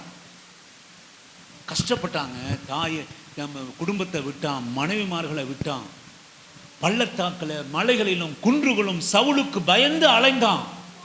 ரட்சிப்பு சந்தோஷத்தினாலே நிறைந்தவைகளை எல்லாவற்றையும் மேற்கொண்டான். ஆனா ஐயா ராஜாவானாரு, சகல சாம்ராஜ்யத்துக்கும் ராஜாவா மாறினாரு. ஒரு காலத்தில் மனைவியே இல்லாமல் இருந்தார். இன்னைக்கு ஒரு சில மனைவிங்க வந்துட்டாங்க. ஒரு காலத்தில் வீடு வாசல் இல்லாமல் இருந்தார். இப்போ அரண்மனை கட்டிட்டாரு. எங்கே தான் இருக்கிறாரு? அரண்மனை உப்புரிகள் இருக்கிறாரு. இவருக்கு இருக்கிற மனைவிகள் பத்தாதுன்னு when he is come to the comfortable zone, நல்லா வந்துட்ட பிறகு இன்னைக்கு அநேகர் பாருங்க வருத்தப்பட்டு பாரம் சுமக்கிற போது, கர்த்தாவே உம்மை போல யாரும் இல்லை, நீங்க தான் ஆண்டவரே, நீங்க தான் எல்லாவற்றையும். கொஞ்சம் பணம் வந்தா, கொஞ்சம் காசு வந்தா, கொஞ்சம் மேன்மை வந்தா, எல்லாம் வந்தா புள்ளன்னு கேட்போம். ஒரு புள்ளைய கர்த்தர் கொடுத்துட்டாருன்னா, சிஸ்டர் ஏன் சிஸ்டர் சர்ச்சுக்கு வரல? குழந்தைய பார்த்துக்கணும். கர்த்தர் தான் கொடுத்தாரு. கர்த்தர் தான் கொடுத்தாரு. வேலை வேலை வேலை, நல்ல வேலை கிடைக்கணும், நல்ல வேலை கிடைக்கணும். ஆமே ஆமே. கர்த்தரை சோகம் பண்ணி ஆண்டவர் நல்ல வேலையை கொடுத்தார். பிரதர், ஏன் பிரதர் சர்ச்சுக்கு வரல? வேலை பிரதர், வேலை. ஞாயிற்றுக்கிழமை போனால் ஓட்டி கிடைக்கும், அதனால் வேலைக்கு நான் போயிடுறேன். ஸ்தோத்திரம். கர்த்தர் இல்லை. உலகத்து சந்தோஷம் கிடைக்கும், ரட்சிப்பின் சந்தோஷத்தை இழந்து விடுவோம். when he is the come to the comfortable zone. தாவீது அலைந்தான், திரிந்தான். கர்த்தர் ஆசீர்வாதத்தை நிறைவாய் பெற்றுக்கொண்ட போது தான் கட்டிய அரண்மனையிலே பலகணியிலே நின்று வேறு ஒரு சிறுதியை இச்சித்தான். அந்த சிறுதியிடத்திலே தவறா நடந்து கொண்டான். அவனுடைய கணவனை கொன்று போட்டான். ரட்சண்ய சந்தோஷம் போயிடுச்சு. ஆமென். ரட்சிப்பின் சந்தோஷம், கர்த்தர் கொடுத்த சந்தோஷம். அவன் வறுமையிலே, வேதனையிலே, மனைவி இல்லாமல், வீடு இல்லாமல், பள்ளத்தாக்கிலும் மலையிலும் உயிருக்காக பயந்து அலைந்த நாட்களின் சந்தோஷத்தை இழந்தான்.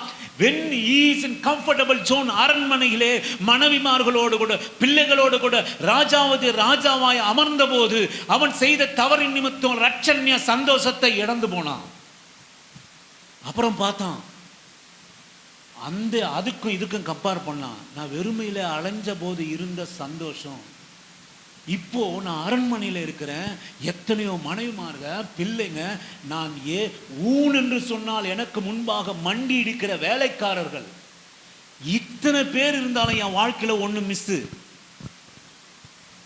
இத்தனை வசதி இருந்தாலும் என் வாழ்க்கையில ஏதோ ஒண்ணு மிஸ் ஆயிடுச்சு அப்படின்னு சொல்லிட்டு, அதை தான் அங்க சங்கீதத்துல 51வது சங்கீதத்தில் சொல்றான். மறுபடியும் வாசிங்க சிஸ்டர். 51வது சங்கீதத்தில் சொல்கிறான், உமது இரட்சணியத்தின் சந்தோஷத்தை, ரட்சிப்பினுடைய சந்தோஷத்தை திரும்பவும் எனக்கு தந்து உற்சாகமான ஆவி என்னை தாங்கும்படி செய்யும். என்னை தாங்கிறதுக்கு 1000 பேர் இருந்தாலும் எனக்கு சந்தோஷத்தை கொடுக்கிறதுக்கு திராட்சை ரசம், உணவுகளும், மனைவிமார்களும், பிள்ளைகளும், அரண்மனையும், எத்தனை வசதி இருந்தாலும் நான் இப்போ ஒன்று உணர்ற ஆண்டவரே, உங்கள் சந்தோஷத்தை நான் இழந்துட்டேன்.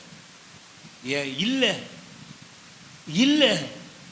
நான் குறைவாக இருந்த போது, வெறுமையாக ஓடின போது அந்த சந்தோஷத்தினால ஓடுனேன். அது விசேஷத்தமாக என்னை நடத்துச்சு. இன்னைக்கு எல்லாம் என்கிட்ட இருக்குது, ஆனால் என்கிட்ட ஒரு ஒரு ஒரு ஒன்று மிஸ்ஸிங் ஆகுது ஆண்டவரே. அது என்ன ஆராய்ந்து அறிகிற போது, நான் ரட்சிக்கப்பட்ட புதுசில் என் உள்ளத்தில் ஒரு சந்தோஷம் இருந்தது, என் குறைவில் சந்தோஷம் இருந்தது, என் போராட்டத்தில் ஒரு சந்தோஷம் இருந்தது. எத்தனை பாடுகள் வந்தாலும், எத்தனை அவமானம் வந்தாலும், எத்தனை நிந்தை வந்தாலும் எனக்கு ஒரு சந்தோஷம் என்னை ஓட்டினது ஆண்டவரே. இத்தனை ஆசீர்வாதங்களும் நான் பெற்றுக்கொண்டது, அந்த சூழ்நிலையிலும் உம்முடைய சந்தோஷத்தினால நான் வாழ்க்கையை நடத்தினேன். நான் நடந்தேனே. இன்னைக்கு அநேகர் வாழ முடியாமல் போயிடுறாங்க. நிறைய பேர் இன்னைக்கு இந்த உலகமே வானாப்பா, யாராலும் எனக்கு திருப்தியே இல்லை, நான் அநேகர் தன்னை உயிரை மாற்றிக்கொள்கிறாங்க. நான் சொல்லுவேன், ஆண்டவருடைய ரட்சிப்பினுடைய சந்தோஷம் இருந்ததுன்னா அப்படிப்பட்ட காரியங்கள் நடக்காது. இன்னைக்கு தாவீது அதான் பார்க்குறான். நான் அப்போ குறைவில் இருந்தபோது என்னை அழகாக நடத்தின சந்தோஷம் எங்கே காணோம்? இன்னைக்கு நிறைவாக நான் இருக்கிற போது அதை இழந்துட்டேன். ஆண்டவர்கிட்ட ஜெபம் பண்ணுறான், ஆண்டவரே திரும்ப தந்துருங்க ஆண்டவரே. இத்தனை எனக்கு இருந்தோம், ஏதோ ஒன்று எனக்கு குறைதான் ஆண்டவரே, முக்கியமான ஒன்று குறைதான் ஆண்டவரே. நான் முழுமையான ஆனந்த சந்தோஷம், முழுமையான நிறைவான சந்தோஷம் என்கிட்ட மிஸ் ஆகுது ஆண்டவரே. தயவுசெய்து உம்முடைய ரட்சணிய சந்தோஷத்தினாலே என்னை திரும்பவும் நீங்கள் நிரப்பிடுங்க. எனக்கு அருமையான தேவஜனமே, ஒரே ஒரு காரியத்தை நீங்கள் நினைவில் வைத்துக்கொள்ளுங்க. ஆண்டவர்கிட்ட நீங்கள் கேட்க வேண்டியதெல்லாம் ஆசீர்வாதத்தை அல்ல, நீங்கள் சந்தோஷத்தை மாத்திரம் கேளுங்க. ஆண்டவரே, என்னை ரட்சிப்பின் சந்தோஷம் இன்னைக்கு எங்களோட கூட பேசுனீங்களே, அது என்ன ஆண்டவரே? நீங்கள் கேளுங்க ஆண்டவர்கிட்ட. நீங்கள் ஆண்டவர்கிட்ட கேளுங்க, அது என்ன ஆண்டவரே? உலகத்தினுடைய சந்தோஷம் ஒன்று சொல்கிறாங்க, ஆண்டவராகி இயேசு கிறிஸ்துவை ஏற்றுக்கொள்கிற போது ஒரு சந்தோஷம் உள்ளத்துக்குள்ளே வருதுன்னு நீங்கள் பேசுனீங்களே, அது என்ன ஆண்டவரே? நீங்கள் கேட்கணும், ஆண்டவர்கிட்ட கேட்கணும். ஆண்டவரே என்னங்க அது ஆண்டவரே அப்படின்னு சொல்லி கேட்கிற போது உங்களை பரிசுத்த ஆவியினாலே உங்களை நிரப்புவ ஆண்டவர் சித்தமாக இருக்கிறார். அப்படி நிரப்புகிற போது உங்கள் வாழ்க்கையிலே உலகம் தரக்கூடிய சந்தோஷமும் ரட்சிப்பினுடைய சந்தோஷத்துக்கும் வித்தியாசம் தெரியும். அந்த ரட்சிப்பினுடைய சந்தோஷம்தான் உங்களை மேன்மையான இடத்துக்கு கொண்டு போகும், உங்களை ஆசீர்வாதமான இடத்துக்கு கொண்டு போகும். நீங்கள் எல்லாவற்றையும் பெற்றுக்கொள்வதற்குண்டான பலத்தையும் நாணத்தையும் எல்லாவற்றையும் தருவது தான் அந்த ரட்சிப்பினுடைய சந்தோஷம். நான் ஒரு உண்மையை சொல்கிறேன். எனக்கு அருமையான தேவஜனமே, என் தாய் தகப்பன் அற்று நான் இருந்தபோது நான் நினச்சேன், இனி வாழ முடியாது, இந்த 3 பிள்ளைகளையும் நம்மளை வச்சுட்டு நம்மளும் முடிச்சுக்கலாம் வாழ்க்கையை. உண்மையாக நான் சொல்லுகிறேன், நம்மளை முடிச்சுக்கலாம். நமக்கு இனி எப்படி வாழ முடியும்? இந்த பிள்ளைகளுக்கு நம்ம கரை சேர்க்கணும், கல்யாணம் பண்ணணும், வேலை ஒன்றும் இல்லை, வீடு இல்லை, வாசல் இல்லை, கடன் சுமை. ஒரு வேளை நம்ம வாழ்க்கையை முடிச்சுட்டு போயிட்டா ஒன்றுமே இல்லையே, ஒரு நிம்மதியாக போயிடலாமே, எந்த பிரச்சனை இருக்காது அப்படின்னு நான் நினைச்ச நேரங்கள் உண்டு. ஆனால் நான் சொல்லுவேன், இயேசுவின் நாமத்தினாலே ஆண்டவரை ஏற்றுக்கொண்ட போது என்னுடைய வாழ்க்கையிலே அல்லது கர்த்தருடைய பிள்ளைகளுடைய வாழ்க்கையிலே அந்த சந்தோஷம் வரும். அந்த சந்தோஷம் நம்மை நிறைவாக நடத்தும். குறைவிலும் அவமானத்திலும் நிந்தையிலும் போராட்டிலும் நம்மை தைரியமாக நிற்க வைக்கும். நான் சொன்ன பார்த்தீங்களா, எத்தனை ஐஸ்வர்யவான்கள் மத்தியிலும் என்னுடைய குறைவு ஒரு குறைவாக தெரியாது. என்னுடைய பார்வையெல்லாம் கர்த்தரை குறித்த பாரம் இருக்கும், கர்த்தருக்கு ஒரு மகிழ்ச்சி இருக்கும், ஆண்டவருடைய பாடல்களிலே கலிகூற வைக்கும். பாடல்களிலே எத்தனை எத்தனை கஷ்டம் இருந்தாலும் ஒரு பாட்டை பாடி ஒரு ஜெபம் பண்ணீங்கன்னா மிகுந்த ஆனந்த சந்தோஷத்தினாலே ஆண்டவர் நிரப்புவார். சிஸ்டர் பிரதர், இந்த அனுபவத்துக்குள்ள நீங்க வரணும். நம்ம அநேக பிரச்சனை வரும். நான் முடிக்கிறேன். அநேக வசனங்கள் இருக்குது. நான் நிறுத்திட போறேன். நான் நிறுத்திடுறேன். இந்த வசனங்களை உங்களோட கூட நான் பகிர்ந்து கொள்ளலை நேரமானதுனால. நீங்கள் அப்போது உங்களுக்கு கஷ்டம் வருகிற போது நீங்கள் கர்த்தரிடத்தில் நீங்கள் கேட்கணும், சிஸ்டர், ஆண்டவரே இதை நான் மேற்கொள்வது எப்படி அப்படின்னு நீங்கள் அந்த சந்தோஷத்தினாலே நிரம்பி இருக்கிறவளாக நீங்கள் உங்களை நீங்கள் வச்சுக்கணும். இந்த உலகம் தரக்கூடிய சந்தோஷம் ஒரு நிமிஷம் போயிடும், வரும் போகும். ஆனால் கர்த்தர் கொடுக்கிற சந்தோஷம் எல்லா நாட்களிலும் நம்மை நடத்தும். மாத்திரம் அல்ல, யார் ஒருவன் பரலோகத்த ராஜ்யத்தை பெற்றுக்கொள்கிறான் என்று சொல்லுவோமானால் ரட்சண சந்தோஷத்தை வைத்திருக்கிறவன் தான் பரலோக ராஜ்யத்தை அடைய முடியும். ரட்சிப்பினுடைய சந்தோஷம் இல்லாதவன் பரலோக ராஜ்யத்தை நீங்கள் அடையவே முடியாது. நீங்கள் ரோமர் 2 வசனத்தை வாசித்து நீங்கள் முடிச்சிருங்க. ரோமர் 14-17 வாசிங்க. ரோமர் அதற்கு அடையாளமாக ரோமர் 14-17 வாசிக்கும்படியாக உங்களை அன்பாக நான் கேட்குறேன். ரோமர் 14-17 வாசிக்கும்படியாக உங்களை அன்பாக நான் கேட்குறேன். ரோமருக்கு எழுதின நிருபம் அப்போஸ்தலனாகிய பவுல் ரோமாபுரிக்கு எழுதின தேவனுடைய ராஜ்யம் புசிப்பும் குடிப்பும் அல்ல, அது நீதியும் சமாதானமும் பரிசுத்த ஆவியினால் உண்டாகும் சந்தோஷமாய் இருக்கிறது. ஆமென், அல்லேலூயா. இதெல்லாம் புரியுதுங்களா சிஸ்டர் பிரதர்? உங்களுக்கு தேவனுடைய ராஜ்யம் ஒரு புசிப்பும் மற்ற காரியங்களும் அல்ல. சோத்துக்கு வாழ்க்கை இல்லை. சாப்பாடு இன்னைக்கு நான் என்ன செய்வேன், இன்னைக்கு மதியானம் என்ன செய்வேன், இன்னைக்கு நான் காலையில் என்ன செய்வேன்.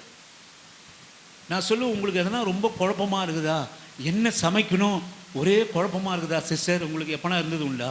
குழப்பமாக இருந்ததுதா? சொல்லுங்கள், தைரியமாக சொல்லுங்கள் சிஸ்டர். உங்களுக்கு இருந்தது உண்டா? குழப்பமே இல்லை உங்களுக்கு. நான் ஒத்துக்க மாட்டேன். அப்போ ஒன்று பண்ணுங்க, எதுவுமே சமைக்காதீங்க, ஃபாஸ்டிங் போட்டுருங்க. என்ன செய்யுது, நேற்றுக்கு சமைச்சதே நான் சமைக்கணுமா அப்படி குழம்புறீங்களா? தண்ணியை ஊற்றி சாப்பிட்ருங்க. நாமே தண்ணி ஊற்றி ஒரு ஊறுகாய் வச்சு சாப்பிட்ருங்க. ரொம்ப குழம்பமாக இருந்ததுன்னா தண்ணியை அதை ஊற்றி ஒரு ஊறுகாய் வச்சு சாப்பிடுங்க. தினமும் தானே சாம்பார் கார குழம்பு அதே வச்சு சாப்பிட்டுக்கிறோம். வித்தியாசமாக தண்ணி ஊற்றி சாப்பிடுங்க, இல்லை ஒரு தயிர் ஊற்றி சாப்பிடுங்க. இல்லை அப்படி இல்லைன்னா ஃபாஸ்டிங் இருந்துருங்க. தேவனுடைய ராஜ்யம் புசிப்பும் குடிப்பும் அல்ல, அது பரிசுத்த ஆவியினால் உண்டாகும் சந்தோஷம். ஆமென், ஆமென், அல்லேலூயா. அவர் மிகுந்த சந்தோஷம் அடைந்தார்கள். மிகுந்த சகல ஜனங்களுக்கு சந்தோஷத்தை கொடுக்கிற காரியம். சந்தோஷம் இருக்கிற வீட்டில் சண்டை வராது சிஸ்டர், தெரியுமா உங்களுக்கு? சந்தோஷம் இருக்கிற வீட்டில் சண்டை வராது. சந்தோஷம் இருக்கிற வீட்டில் குறைவாக இருந்தாலும் நிறைவாக இருக்கும், குறைவு தெரியாது. அதுதான் ரட்சிப்பினுடைய சந்தோஷம். அதுதான் ரட்சிப்பினுடைய சந்தோஷம். இந்த ரட்சிப்பினுடைய சந்தோஷத்தை பெற்றுக்கொள்ள வேண்டும். ஜபத்தில் கேளுங்க, ஆண்டவரே நான் ரட்சணை சந்தோஷத்தினால் நிரப்பேன். இன்னைக்கு எனக்கு பணம் இருக்கும் வாழ்ந்துருவேன், இன்னைக்கு எனக்கு பலன் இருக்கும் நான் வாழ்ந்துருவேன், இன்னைக்கு ஜாதி ஜனம் என்னை சூழ்ந்து இருக்கும் நான் வாழ்ந்துருவேன். ஆனால் இவைகள் எல்லாம் ஒரு நிமிஷம். என் பலன் எப்போது குன்றி போகும்னு எனக்கு தெரியாது, என் பணம் எப்போது செலவழிந்து போகும்னு எனக்கு தெரியாது, என்னை சூழ்ந்திருக்கிற ஜனங்கள் எப்போது என்னை விட்டு போவாங்கன்னு தெரியாது. அந்த சந்தோஷத்தை காட்டிலும் நிலையான ரட்சிப்பினுடைய சந்தோஷம் இருக்குமானால், இன்னும் எவ்வளவோ அருமையான வசனம் இருக்குது. அவங்களெல்லாம் நான் உங்களுக்கு சொல்லலை. கடைசியாக ஒரே ஒரு வசனம், ஏசையா 51:11 வாசித்து நான் கண்களை மூடுவோம். ஏசையா 51:11 வாசித்து கண்களை மூடுவோம். 51வது அதிகாரம் 11வது வசனம். அப்படியே கர்த்தரால் மீட்கப்பட்டவர்கள் ஆனந்த களிப்புடன் பாடி சீயோனுக்கு திரும்பி வருவார்கள். நித்திய மகிழ்ச்சி அவர்கள் தலையின் மேல் இருக்கும். சந்தோஷமும் மகிழ்ச்சியும் அடைவார்கள். சஞ்சலமும் தவிப்பும் ஓடிப்போகும். ஆமென். அவர் மிகுந்த சந்தோஷம் அடைவார்கள். எங்கிருந்து கொண்டு போவீங்க சந்தோஷத்தை? எங்கிருந்து கொண்டு போவீங்க? இங்கே பரலோக ராஜ்யத்தினுடைய மீட்பை குறித்து இங்கே சொல்லப்பட்டு இருக்கிறது. அவர்கள் ஆனந்த களிப்புடன் பாடி சீயோனுக்கு வருவார்கள். நித்திய மகிழ்ச்சி அவர்கள் தலைமையில இருக்கும். சந்தோஷமும் மகிழ்ச்சியும் அடைவாங்க, சஞ்சலமும் தவிப்பும் ஓடி போகும். நான் சொல்லுவேன், இந்த உலகத்தில் வாழ்கிற நாட்கள் முழுக்கும் மனுஷனுக்கு சஞ்சலமும் தவிப்பும் இருக்குமா இருக்காதா சொல்லுங்க? சஞ்சலம் இருக்கா? தவிப்பு இருக்கா? இப்போ கூட உங்களுக்கு தவிப்பு இருக்கும், இவர் எப்போ முடிப்பார், வீட்டில் போய் சமைச்சு சாப்பிட்லான்னு ஒரு தவிப்பு இருக்கும். நிக்சன் நினைப்பா போல, நைட்டு தான் மனைவியை பார்த்தேன், எப்படி இருக்கிறாளோ என்ன தெரியல, ஓடி போய் அவன் முகத்தை பார்க்கணும். ஒரு தவிப்பு இருக்கும், ஒரு சஞ்சலம், என் வார்த்தையில் நிமித்தம் ஒரு சஞ்சலம் இருக்கும். நீங்கள் அடைய போகிறது குறித்து ஒரு தவிப்பு இருக்கும். ஆனால் ரட்சிப்பினுடைய சந்தோஷம் இருந்தால் அது இருக்காது. நான் சொல்லுவேன், நான் முடிச்சிடுறேன். அப்போ நான் சொல்லுவேன், இந்த கடைசி நாட்களிலே சஞ்சலமும் தவிப்பும் ஓடி போகும், நித்திய மகிழ்ச்சி நம்ம தலைமையில இருக்கும்.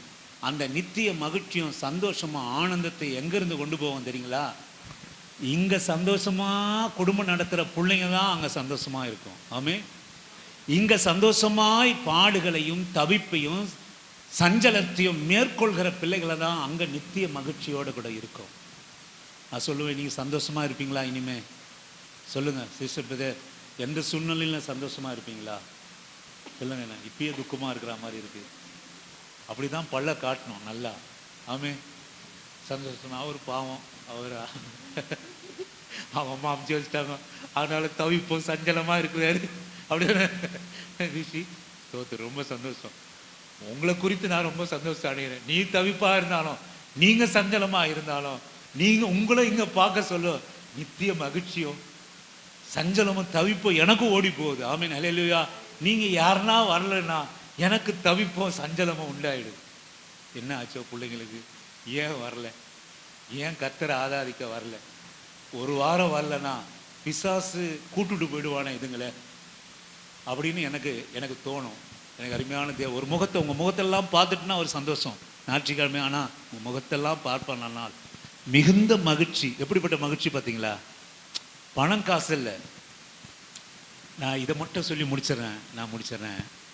இப்போ நான் சொல்லுவேன், இதை நான் சொன்னேன் உங்கள்கிட்ட. எனக்கு நீங்கள் ஞாயிற்றுக்கிழமைனா நம்மளாம் சேர்ந்து ஆராதிக்கிறது ஒரு சந்தோஷம். நீங்கள் வரலன்னா நான் துக்கப்பட்டு போகிறேன். இப்போ என் சந்தோஷம் எப்படி இருக்குது பார்த்தீங்களா பிரதர்? நீங்கள் கவனிச்சிங்களா? என் சந்தோஷம் எதில் இருக்குது பார்த்தீங்களா? இதுதான் ரட்சிப்பின் சந்தோஷம். இதுதான் ரட்சிப்பின் சந்தோஷம். நீங்கள் யாரோ நான் யாரோ. நீங்கள் வர்றதுனால எனக்கு எந்தவித பிரயோஜனமும், இந்த உலகத்துக்குரிய சந்தோஷம் எனக்கு வந்து எந்த பிரயோஜனமும் இல்லை. நீங்கள் வர்றதுனால நான் என்ன பண்ணோம்? இந்த ஞாயிற்றுக்கிழமை ஒரு நாள் கூட நான் 4 மணிக்கு எந்திரிக்கணும். ஆமென். எந்திரிச்சு வேதத்தை உட்காந்து ஆராய்ந்து பிள்ளைகளுக்காக எடுத்து வந்து இவைகளை துடைத்து அவைகளை துடைத்து இங்கே துடைத்து அதை துடைத்து இதை துடைத்து பாய் முடிஞ்சா நான் போட்டு விண்டோ ஜன்னல் எல்லாம் துடைச்சி கொஞ்சம் மூடியே இருக்குமே ஒரு சென்ட்டு அடித்து இங்கே இருக்கிற இடத்துல யாருக்காக? உங்களுக்காக. இதில் எனக்கு என்ன சந்தோஷம் சொல்லுங்களேன்?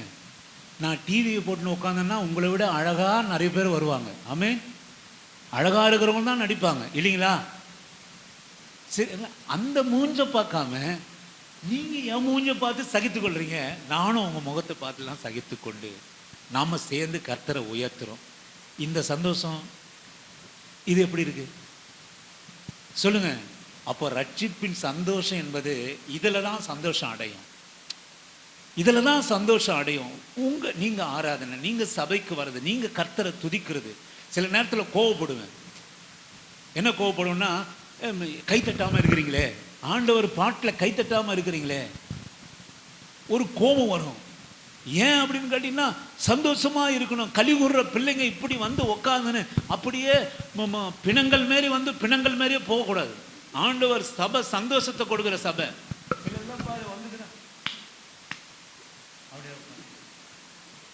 பக்கத்தில் பார்ப்போம், அவர் தட்டுறாரா இவர் தட்டுறாரா. அவர் தட்டினா நம்ம தட்டுவோம், நம்ம தட்டினா நம்ம, அவர் பாடினா நம்ம பாடுவோம், அவர் பாடினா நம்ம பாட மாட்டோம், அடங்கிடுவோம்.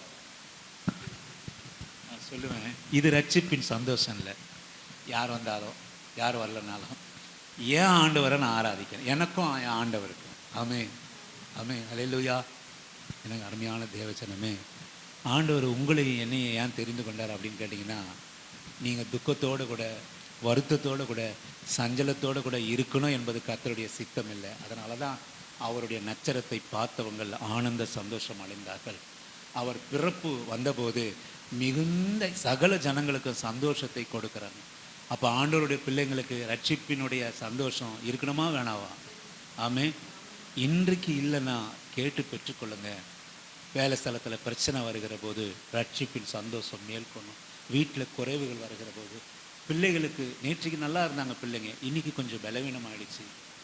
நேற்றுக்கு நல்லா விளையாடுந்தான், இன்றைக்கி அவன் எந்திரிக்கவே இல்லை, அவன் படுத்திருக்கிறான். அப்போ ரட்சிப்பின் சந்தோஷம், என் ஆண்டவர் எனக்காக இருக்கிறார், நான் ஜெபம் பண்ணுவேன், என் பிள்ளை எழுந்துருவான். இப்படி ஒரு ரட்சிப்பினுடைய என்னை ஆண்டவரை கைவிட மாட்டார். என்னை அந்த சந்தோஷம் நம்மிலே நிலைத்திருக்கணும். நீங்கள் ஒருபோதும் கர்த்தருடைய பிள்ளைகள் துக்க முகத்தோடு இருப்பது ஆண்டவருக்கு பிரியமில்லை. அதனால தான் திரும்ப திரும்ப இதையே நான் சொல்கிறேன். ஆவியானவர் எனக்குள்ளா இருந்து பேசுகிறார். தயவுசெய்து எந்த சூழ்நிலையிலும் துக்கப்படாதீங்க சிஸ்டர். குடும்பத்தில் பொருளாதார தேவை, பலவீனங்கள், உறவினர் கொடுக்குற அவமானம், வேலை ஸ்தலத்தில் இன்றைக்கி நம்ம இதை கேட்டுட்டு போவோம். வேலை ஸ்தலத்தில் நம்ம அவமானமாக நிந்தையாக நடத்துவாங்க, கேவலமாக நடத்துவாங்க, பொறாமையாக நடத்துவாங்க. இவைகளெல்லாம் நம்ம மேற்கொள்ளணும்னா ரட்சிப்பின் சந்தோஷம், யார் எப்படி போனாலும் சரி ஆண்டவர் எனக்குள்ளா இருக்கிறார் என்கிற அந்த இருதயம் உங்களுக்குள்ளா இருக்கணும். நீங்கள் ஒரு நாளும் சோர்ந்து போகக்கூடாது, ஒரு நாளும் நீங்கள் கஷ்டப்பட்டு போகக்கூடாது, மற்றவர்களுக்கு முன்பாக நீங்கள் துக்கப்பட்டு போகக்கூடாது. யாருக்கு முன்பாக உங்கள் கண்ணீர், கஷ்டம், வேதனையெல்லாம் இருக்கணும்னா உங்களுக்கு ரட்சிப்பை கொடுத்த, ரட்சனின் சந்தோஷத்தை கொடுத்த தேவனுக்கு முன்பாக உன் கண்ணீர், உன் வேதனை, உன் பாடுகள் கர்த்தருக்கு முன்பாக நம்ம அழுதோம்னா யாருக்கு முன்பாகவும் அழமாட்டோம். ஆமேன், ஆமேன், அல்லேலூயா. ஆண்டவர் ஜபத்தை வச்சுக்கோங்க, உங்கள் வாழ்க்கையில் ஜபத்தை வச்சுருங்க. ஜபிக்கிற பிள்ளையாக மாறிப்போங்க.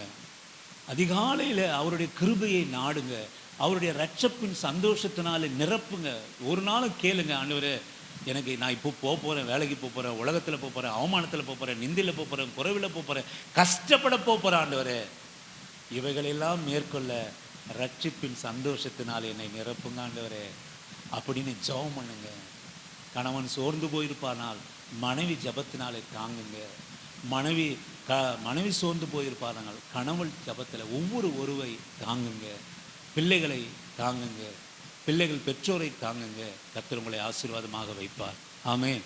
நம் கண்களை மூடி நாம் ஜெபம் பண்ணுவோம். ஆண்டவரே ரட்சண்ய சந்தோஷத்தினால் எங்களை நிரப்ப ஆண்டவரே, என்னை நிரப்ப ஆண்டவரே. இந்த பார்தலத்தின் சொந்தக்காரவர் சொந்தமானா, இந்த பார்தலத்தில் சொந்தக்காரவர் சொந்தமானா, மகிழ்வோம் மகிழ்வோம் தினமாக மகிழ்வோம், ராஜன் என் சொந்தமாகினா. இந்த பார்தலத்தின் சொந்தக்காரவர் எந்தன் உள்ளத்தின் சொந்தமானா, மகிழ்வோம் மகிழ்வோம் தினமாக மகிழ்வோம், இந்த பார்தலத்தின் சொந்தக்காரவர் எந்தன் உள்ளத்தின் சொந்தமானா. இந்த பார்தலத்தின் சொந்தக்காரவர் எந்தன் உள்ளத்தின் சொந்தமானா.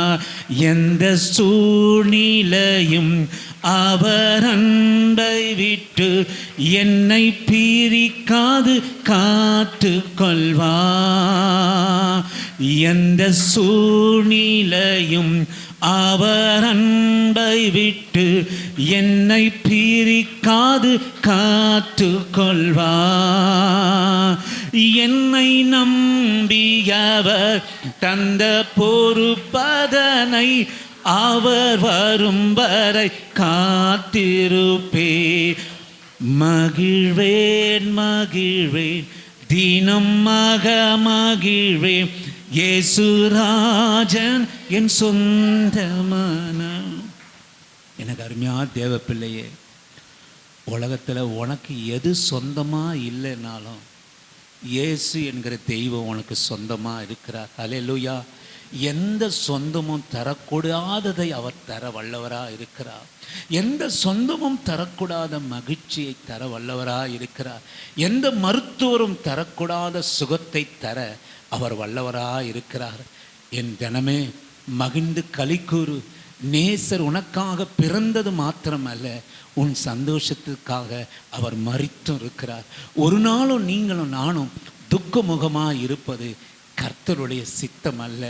கடனாக இருப்பது கர்த்தருடைய சித்தம் அல்ல.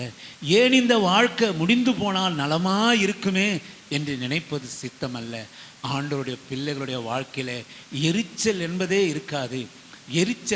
எரிச்சல் சுபாவம் காயினுடைய சுபாவம், மகிழ்ச்சியினுடைய சுபாவம் ஆபேலுடைய சுபாவம். அல்லேலூயா. ஆண்டவரே, உமது ரட்சண்ய சந்தோஷம்னா எங்களுக்கு சொல்லி கொடுங்க ஆண்டவரே. அதற்கு உண்டான நாணம் இல்லை. நான் ஏதோ இயேசுவை எங்கள் அப்பா ஏற்றுக்கொண்டிருக்கிறார், என் கனவை ஏற்றுக்கொண்டிருக்கிறார், என் மனைவி ஏற்றுக்கொண்டிருக்கிறாங்கன்னு என்பதற்காக நான் சபைக்கு வந்து துதிக்கிறேன், ஆராதிக்கிறேன். ஆண்டவரே, அப்படி அல்லாமல் என் இருதயத்தில் நீங்கள் வாங்க அப்பா. ஆண்டவரே, இந்த பாரதளத்தின் சொந்தக்காரர் நீர் எந்த சொந்தமாக மாறுங்க. சந்தோஷம் சந்தோஷம் சந்தோஷம்னு நாங்கள் இன்னைக்கு ஃபுல்லாக கேட்டோமே ஆண்டவரே. அந்த ரட்சிப்பின் சந்தோஷம் என்ன, அந்த ரட்சண்யத்தின் சந்தோஷம் என்ன, அந்த நிரந்தரமான சந்தோஷம் என்ன, அந்த ஆனந்த சந்தோஷம் என்ன, அந்த பரிபூர்ண சந்தோஷம் என்ன, அந்த மிகுந்த சந்தோஷம் என்ன என்பதை எங்களுக்கு உணர்த்துங்க ஆண்டவரே. எங்களுக்கு முன்பாக இருக்கிற இந்த பிள்ளைகளுக்கு உணர்த்துங்க. எங்கள் பிள்ளைகள் எப்போதும் சஞ்சலம், தவிப்பும், பாடுகளும், வேதனைகளும் இல்லாதபடி உம்முடைய ரட்சண்ய சந்தோஷத்தினாலே ஒவ்வொரு குடும்பங்களையும் ஒவ்வொரு பிள்ளைகளையும் ஆண்டவரே நீங்கள் திருப்தி ஆக்குங்க. ஒவ்வொரு குடும்பங்களுக்காக நாங்கள் ஜெபம் பண்ணுகிறோம். பலவீனமாக இருக்கிற பிள்ளைகளுக்காக ஜெபம் பண்ணுகிறோம். தேவையோடு கூட இருக்கிற பிள்ளைகளுக்காக நாங்கள் ஜெபம் பண்ணுகிறோம். ஆண்டவரே, எதிர்பார்ப்போடு கூட இருக்கிற பிள்ளைகளுக்காக நாங்கள் ஜெபம் பண்ணுகிறோம். நல்ல வேலை கிடைக்கணும்னு வேண்டி நிற்கிற பிள்ளைகளுக்காக ஆண்டவரே, அதை சாதிக்கிற வரைக்கும் உங்கள் ரட்சணின சந்தோஷத்தினால அவர்களை நிரப்பி அருளும்படியாக நாங்கள் உம்மை மன்றாடுகிறோம். அடியனை ஆண்டவரே, நல்ல வாழ்க்கை நாளை காணும்படியா உங்கள் சந்தோஷம் என்னை நிரப்பி நடத்தினதே, அதை போல உம்மை நம்பி நாடி தேடி வருகிற ஒவ்வொருவரையும் நிரப்போம். எங்கள் பிள்ளைகளை உமது கரத்திலே அர்ப்பணிக்கிறோம். கை குழந்தைகளானாலும் வளர்ந்த பிள்ளைகளானாலும் உங்கள் கர்ப்பத்திலே அர்ப்பணிக்கிறோம். கர்ப்பத்தில் இருக்கிற பிள்ளைகளானாலும் உங்கள் கரத்திலே நாங்கள் அர்ப்பணிக்கிறோம். கர்ப்பத்தின் முதல் பெரிய பிள்ளைகளை உங்கள் கரத்திலே அர்ப்பணிக்கிறோம். நீங்கள் பாதுகாத்து கொள்ளுங்க. பக்தி உள்ள சந்ததியால் வளர்த்து கொடுக்க கர்த்தர் கிருபை கொடுங்கப்பா. நன்றியோடு கூட உம்மை துதிக்கிறோம், போற்றுகிறோம். இந்த மற்றும் நீர் எங்களை இந்த வருஷம் முழுக்கும் நடத்தினரே, நன்றியோடு கூட உம்மை துதிக்கிறோம். உங்கள் கரம் கூட இருக்கட்டும் ஆண்டவரே. ரட்சண்ய சந்தோஷத்தை நாங்கள் இழந்திருப்போமானால் திரும்பவும் எங்களுக்கு தந்து உங்கள் பாடலிலே ஆண்டவரே, உங்கள் ஜபத்திலே உம்மை நோக்கி ஜபம் பண்ணுவதிலே, சபை கூடுதலிலே, ஊழியம் செய்வதிலே, இயேசுவை நாமத்தை பறைசாற்றுவதிலே, இயேசுவுக்காக கணவனும் மனைவியும் சேர்ந்து வீட்டை கட்டுவதிலே, சபையை கட்டுவதிலே எங்களை அந்த சந்தோஷத்தின் ரட்சிப்பின் சந்தோஷத்தினாலே ஒவ்வொருவரையும் தனித்தனியாய் நிரப்புங்க. துதி கன மகிமை உமக்கே செலுத்துகிறோம். நசீரனாகிய இயேசு கிறிஸ்துவினுடைய இன்ப நாமத்தில் ஜெபிக்கிறோம் எங்கள் நல்ல பிதாவே, ஆமேன். என் ஆத்துமாவே கர்த்தரை ஸ்தோத்தரி, என் முழுகுள்ளமே அவருடைய பரிசுத்த நாமத்தை ஸ்தோத்தரி. என் ஆத்துமாவே கர்த்தரை ஸ்தோத்தரி. கர்த்தர் செய்த சகல உபகாரங்களும் மறவாமல் நீதியின் வழி நடந்து நியாயம் செய்து இரக்கத்தை சிநேகித்து மனத்தாழ்மையோடு உங்கள் பாதம், உங்கள் ரட்சணை சந்தோஷத்தை தேடி நாடி உங்கள் பாதத்தில் அமர்ந்திருக்கிற கிருபையை கொடுங்க. பிதாவாகிய தேவனாலும் ஆண்டவராகிய இயேசு கிறிஸ்துவினாலும் பரிசுத்த ஆவியினாலும் நம்முடைய அனைவருக்கும் இரக்கமும் கிருபையும் சமாதானமும் சந்தோஷமும் பரிசுத்தமும் நம்முடைய வாழ்க்கையிலே உண்டாவதாக. ஆமென். ஹல்லேலூயா. கர்த்தர் உங்களை ஆசீர்வதிப்பார். ஆண்டவர் உங்களோடு கூட இருப்பார். எந்த குறைவுகள் இருந்தாலும் ஆண்டவருடைய சந்தோஷத்தினாலே குடும்பம் நடத்துங்க. அந்த குறைவுகளை நடத்த உங்கள் சந்தோஷம் போதுமானதாக இருக்கும். ஆமென். ஹல்லேலூயா.